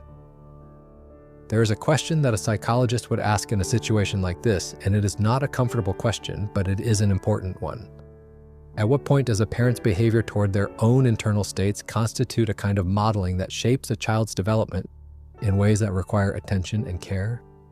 Randy is not trying to teach Stan to drink. He is not handing his son a bottle and explaining its utility. But the lesson is there regardless of whether it was intended. The behavior is visible. The outcome of the behavior is visible. The relief the behavior provides is visible. And children learn what is available, what works, what the adults around them reach for when things are difficult, whether or not anyone tells them to. This is what psychologists mean when they talk about modeling as a form of parenting. It is not instruction, it is demonstration. And what Randy has been demonstrating across Stan's entire childhood is a particular repertoire of responses to difficult. Externalize, create noise, find the next project. And when the noise isn't enough, adjust the chemistry. The anhedonia itself, Stan's gray world, his inability to find pleasure in ordinary things, also has a family resemblance that is worth examining. Randy's depression, as we discussed, manifests as externalizing, as constant motion, constant seeking, constant performance of enthusiasm. But underneath that motion, as You're Getting Old makes clear, is a fundamental inability to find genuine satisfaction in the life he is actually living. Not the performed life, the actual one. The ordinary Tuesday, the quiet dinner, the unremarkable conversation about nothing in particular that constitutes the texture of a real shared existence. Randy is anhedonic too. He simply runs from it rather than sitting still with it the way Stan eventually does. Randy's anhedonia is dressed up in noise and chaos and reinvention. Stan's anhedonia arrives in its undressed form as pure joylessness because Stan has not yet learned, has perhaps been actively prevented from learning, how to construct the elaborate avoidance strategies that keep his father perpetually in motion. Stan is still young enough to be honest about what he is actually experiencing. Randy is old enough to have built an entire life structure around not being honest about it. The depression is the same. The packaging is different. The parentification piece adds another layer. Children who are parentified, who spend significant developmental energy managing the emotional states of a parent rather than developing their own, often emerge from that experience with a specific psychological profile. They tend to be highly competent in certain ways, highly attuned to other people's emotional states, and have developed good skills for de-escalating conflict and providing practical support. These can appear as strengths. In many contexts, they function as strengths, but they are frequently accompanied by something harder to see: a diminished sense of their own needs as valid, a habit of placing themselves in the background of situations that are nominally about them, a difficulty identifying what they actually want separate from what the people around them need. Stan Marsh, across the arc of the series, becomes extraordinarily competent as a moral compass. He is often right. His ethical reasoning is more reliable than almost anyone else's in the show. He identifies what the correct thing to do is in most situations before anyone else does. He has developed, through years of functioning as the reality principle in a household that needed one, a very clear sense of how things should work. What he is less certain about, and what the show depicts with an accuracy that is easy to overlook, is what he wants. Not what is correct, not what should happen, but what Stan Marsh specifically, wants for himself. Who he is when nobody needs anything from him. What he would do if the situation didn't require management. This is the particular damage of spending your childhood being the responsible one. You get very good at responsibility, you get less practiced at desire, less comfortable with the space between things, the space where you, if you had been allowed to develop it, have learned what you yourself are for. There is also a transmission around the marriage itself that deserves attention. Stan has watched for his entire life a specific model of what long-term relationships look like. He has watched a relationship in which one person generates enormous amounts of energy and the other person deploys enormous amounts of energy managing what the first person generates. He has watched a relationship in which the normal, daily texture of emotional connection has been replaced by the ongoing logistics of managing a crisis. He has watched a relationship in which people stay not because the staying is nourishing, but because the alternative requires a kind of decisive self-clarity that the accumulated weight of history makes very difficult. These are the materials from which Stan will eventually build his own relationship to intimacy. Not because he was told this is how it works, but because this is the water he grew up swimming in. Children's models of what love looks like are constructed from observation, from what the primary relationships in their lives demonstrate to them about what relationships are and what they require. Stan's model of a long-term relationship is Randy and Sharon. That is not a trivial inheritance.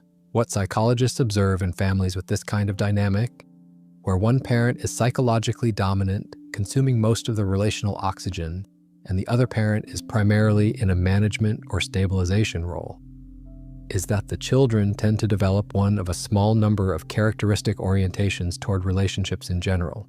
Some children, particularly those who identified more with the managed parent, develop a sensitivity to the needs of others that can become self-sacrificing in ways that aren't healthy. Some children, particularly those who are closest in position to the managing role, develop a habit of emotional caretaking that they bring into their adult relationships. And some children develop a kind of wariness about intimacy generally, a learned sense that being close to someone means being responsible for someone, that love is work rather than ease, that the cost of attachment is management. Stan has some of each of these in varying proportions. He is ethically serious and emotionally competent in ways that have clear value. He is also, in his quieter moments, somewhat at arm's length from the full force of his own experience, somewhat behind glass, watching the world with the attentiveness of someone who learned early to watch carefully and act accordingly, but not always sure how to step all the way into it. These are the gifts and the wounds Randy Marsh has given his son without ever meaning to give either. Now let me turn to the question that I've been building towards slowly over the course of the evening. The question of whether any of this can change, whether Randy Marsh, with this particular configuration of depression and narcissism and substance use and identity instability, with this history and these habits and this personality structure, whether he can be helped and whether help would be enough. The clinical answer is that change is possible, always, for any person. Personality is not destiny. Patterns, even very entrenched ones, can be modified. The brain retains plasticity throughout life, though it becomes somewhat less plastic as we age. Therapy works for a wide range of presenting problems, including the ones Randy exhibits. The research evidence on treatment outcomes for narcissistic personality features, mood disorders, and substance use disorders is not pessimistic exactly, though it is realistic about how long these things take and how much sustained effort they require. The difficulty, in Randy's specific case, is not primarily about the treatability of his conditions. It is about his motivation to address them. The traditional markers for positive therapeutic prognosis include insight into the problem, motivation for change, tolerance for discomfort, and capacity for trust in the therapeutic relationship. Randy has some of these in partial or intermittent forms, and none of them in the sustained, reliable form that treatment requires. He has insight sometimes. He clearly knows, in moments like the one in You're Getting Old, that something is wrong. He knows that his behavior is creating consequences. He knows that the pattern of reinvention and crash is not producing what he ostensibly wants. But insight in Randy's case is not stable. It appears in the aftermath of things, in the aftermath of significant failures or confrontations, and then it dissipates. The next project arrives, the next identity presents itself, and the insight gets folded back into the ambient noise of Randy's ongoing performance of having everything in hand. He has occasional motivation. The suggestion of counseling in sycophancy is, as I mentioned earlier, a genuine moment. It is a moment in which Randy, confronted with the evidence of how thoroughly he has failed to see the people closest to him, reaches for something outside himself. That is real. That is not nothing. But sustainable therapeutic change requires more than moments. It requires a willingness to inhabit the discomfort of the process across the long stretches when nothing feels like it's changing, when the internal landscape feels worse rather than better, when the old coping mechanisms are unavailable and the new ones aren't yet reliable. This is the hardest part of any therapeutic process, and it is the part that Randy's psychological structure is most comprehensively designed to avoid. The discomfort of not doing the thing is precisely the experience his entire behavioral repertoire has been constructed to prevent.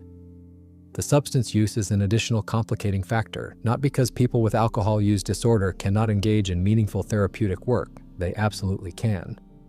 But because in Randy's case, the alcohol is doing so much regulatory work that removing it without replacing it with other regulatory strategies would be genuinely destabilizing. A psychologist would want to address the drinking in parallel with the underlying depression and identity issues, which requires coordination and sustained engagement with a treatment plan that Randy has not historically shown the patience for. The family dynamics present their own complications.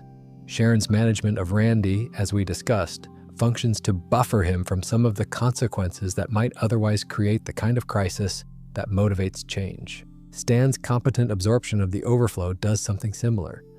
The Marsh family system has become so well adapted to accommodating Randy's psychological needs that Randy rarely experiences sufficient pressure from outside to force a genuine reckoning. This is not the family's fault. It is the natural result of living with someone like Randy for long enough. You adapt, you find the arrangements that minimize the immediate cost. You become expert at managing what cannot be fixed. The adaptations are rational and even loving in their way, but they are also, from a clinical perspective, somewhat counterproductive for the possibility of change. The most powerful catalyst for behavioral change in most people is the collapse of the systems that have been compensating for the dysfunctional behavior. When the management systems fail, when the consequences are no longer buffered, when the cost of continuing becomes higher than the cost of changing, that is the moment when change becomes possible. Randy has not been pushed all the way to that moment. His family has kept him from it, out of love and habit, and the same inertia that keeps all of them in their particular arrangements. But there are cracks. There are always cracks. The fact that the show, across 27 seasons, has allowed Randy to develop rather than simply remain static is itself meaningful. He is not the same Randy he was in season 1. The character has accrued damage and experience and the particular gravity that comes from a life that has gone on long enough to have real history in it. He has made choices that cannot be unmade. He has lost things. He has arrived at moments of genuine, if temporary, self-awareness. He has, in his stumbling way, continued to engage with a world that has not particularly rewarded his particular mode of engagement. The most realistic prognosis for someone with Randy's profile is not a dramatic transformation. It is not a breakthrough, a season finale realization, a clean resolution of the accumulated psychological mess. The most realistic prognosis is something slower and less satisfying than that. Incremental shifts in certain areas, sustained difficulty in others. Some things that get genuinely better, other things that persist because they are too structural, too deeply embedded in the personality, to be addressed through whatever degree of insight or motivation is actually available. The return to geology and sycophancy feels like the right direction, not because geology is magic, but because it is real. It is a Randy that predates all the reinventions. It is the thing he does when he is not performing being someone. And there is, in returning to it, a kind of honesty, a willingness to be the thing he actually is rather than the next version of the thing he's been trying to become. That may not be recovery, but it is a start. And starts, even late and incomplete ones, matter more than they are given credit for. What I hope, watching all of this, is something I'm not entirely sure I have the right to hope for a fictional character. But I hope it anyway. I hope that Randy finds something small and consistent and quiet. Something that doesn't require an audience. Something that is enough for him in itself without needing to be anything else. A piece of actual life that he can hold on to without it requiring reinvention every other season. He has his geology, he has his family, imperfect and exhausted, but still there. He has, somewhere under everything, a genuine curiosity about the world that has survived decades of being channeled into increasingly inadvisable schemes. Those are real things. They are enough to build from. Whether he will build from them, that is the honest question, and I don't think South Park is going to give us a clean answer.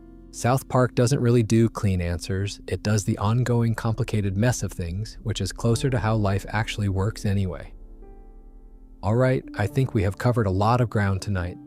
More than I intended to when we started, and probably more than you expected from a night spent thinking about a middle-aged geologist from a cartoon mountain town in Colorado. But that's the thing about Randy Marsh, and I said it at the beginning and I'll say it again now. He is not just a comedic exaggeration of an irritating adult.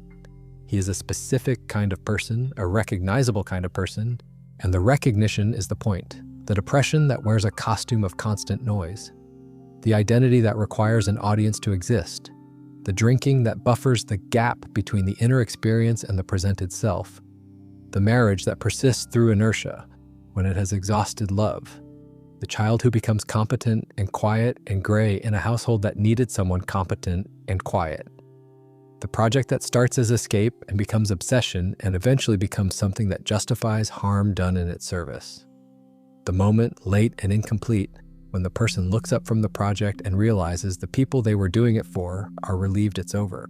These are not Randy Marsh's problems. They are human problems. They are problems that have been given a particular shape by a particular character in a particular show, but the shape is recognizable. You have almost certainly seen some version of it. You may have experienced some version of it, and that recognition, the slight jolt of something familiar in what should be a very unfamiliar context, is the thing that makes South Park, underneath all the profanity and the celebrity impersonation and the deliberate offensiveness, one of the most observant shows about American family life that television has produced. It is late now, or at least I imagine it is. I don't know what time it is where you are, but the whole point of this is that you are somewhere comfortable, somewhere that is conducive to drifting, somewhere that the weight of whatever the day brought is finally starting to ease. And I don't want to hold you here longer than you need to be held. There is something nice about ending an evening like this on a note of incompleteness. Not because incompleteness is a virtue, not because we are celebrating the fact that Randy Marsh has not resolved his psychological difficulties, but because incompleteness is honest. People don't resolve, they continue. They carry their particular configurations of damage and capability and history and habit into new situations, and they manage those situations as best they can with the tools available. And sometimes the tools improve and sometimes they don't. And the story doesn't end while the person is still living it. Randy Marsh is still living it. Season 27 finds him at Tegrity Farms, dealing with the consequences of choices made across a decade of escalating commitment to an identity that his family never quite shared. It finds him in a marriage that has somehow endured everything that should have ended it, and with a son who is more competent than he should have had to become, and with a geological career that is waiting for him on the other side of whatever this current thing is. It finds him, in other words, exactly where most of us find ourselves when someone looks at us honestly and for long enough.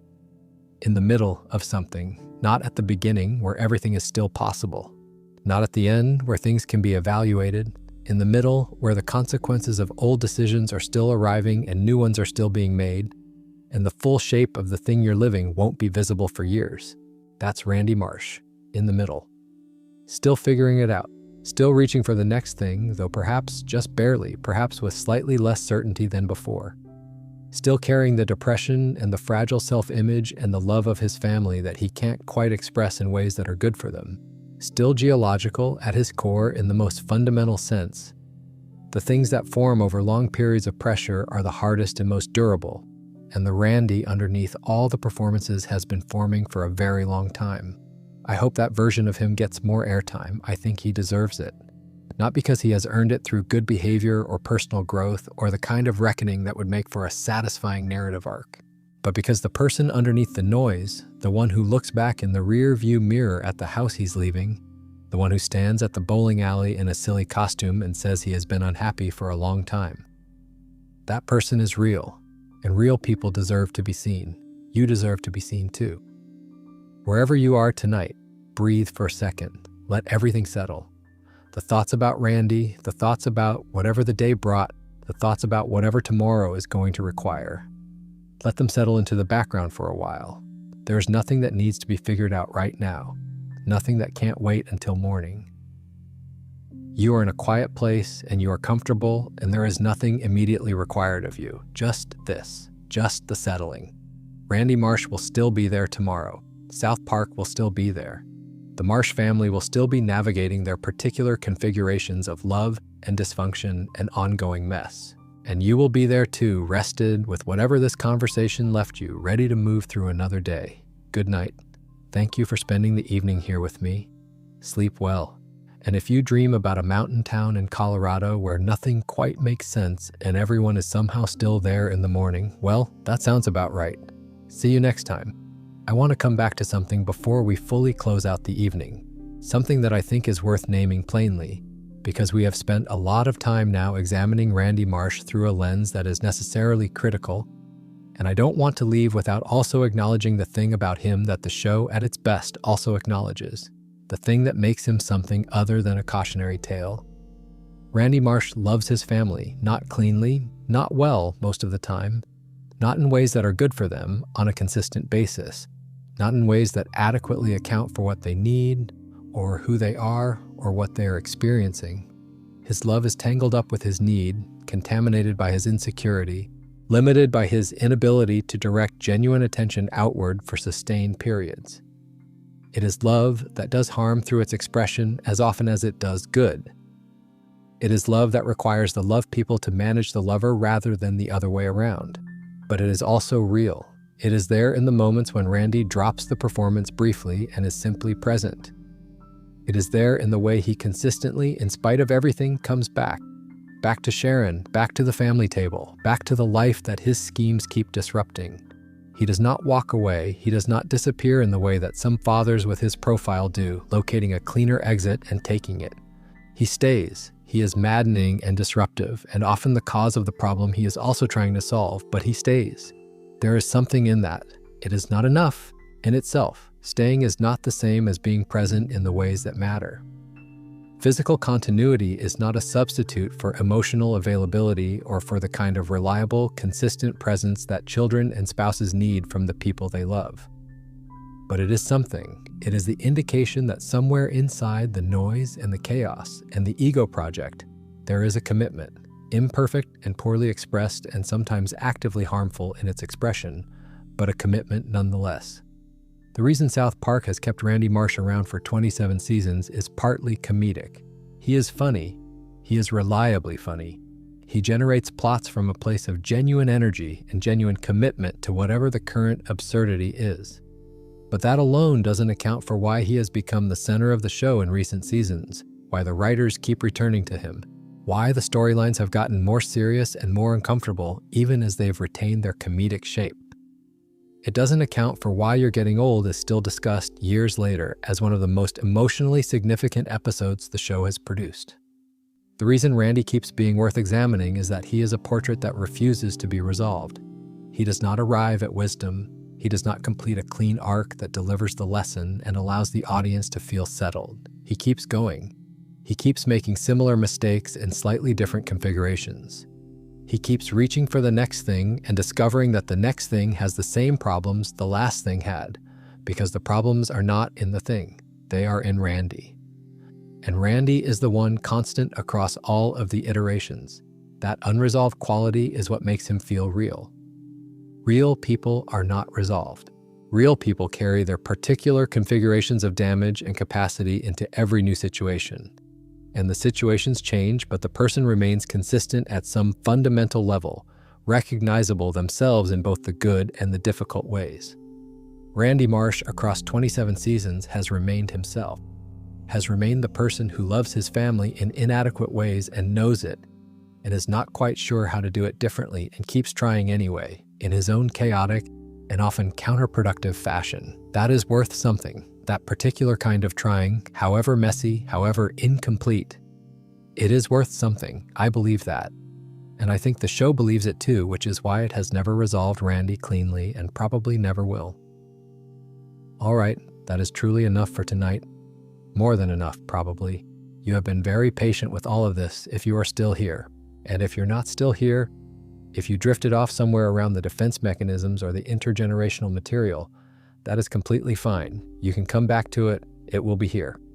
Take care of yourself, sleep well, and give Randy Marsh just a little bit of grace the next time you watch, because underneath everything, he is a person trying to figure out how to be enough in a world that keeps asking him to be more. Good night.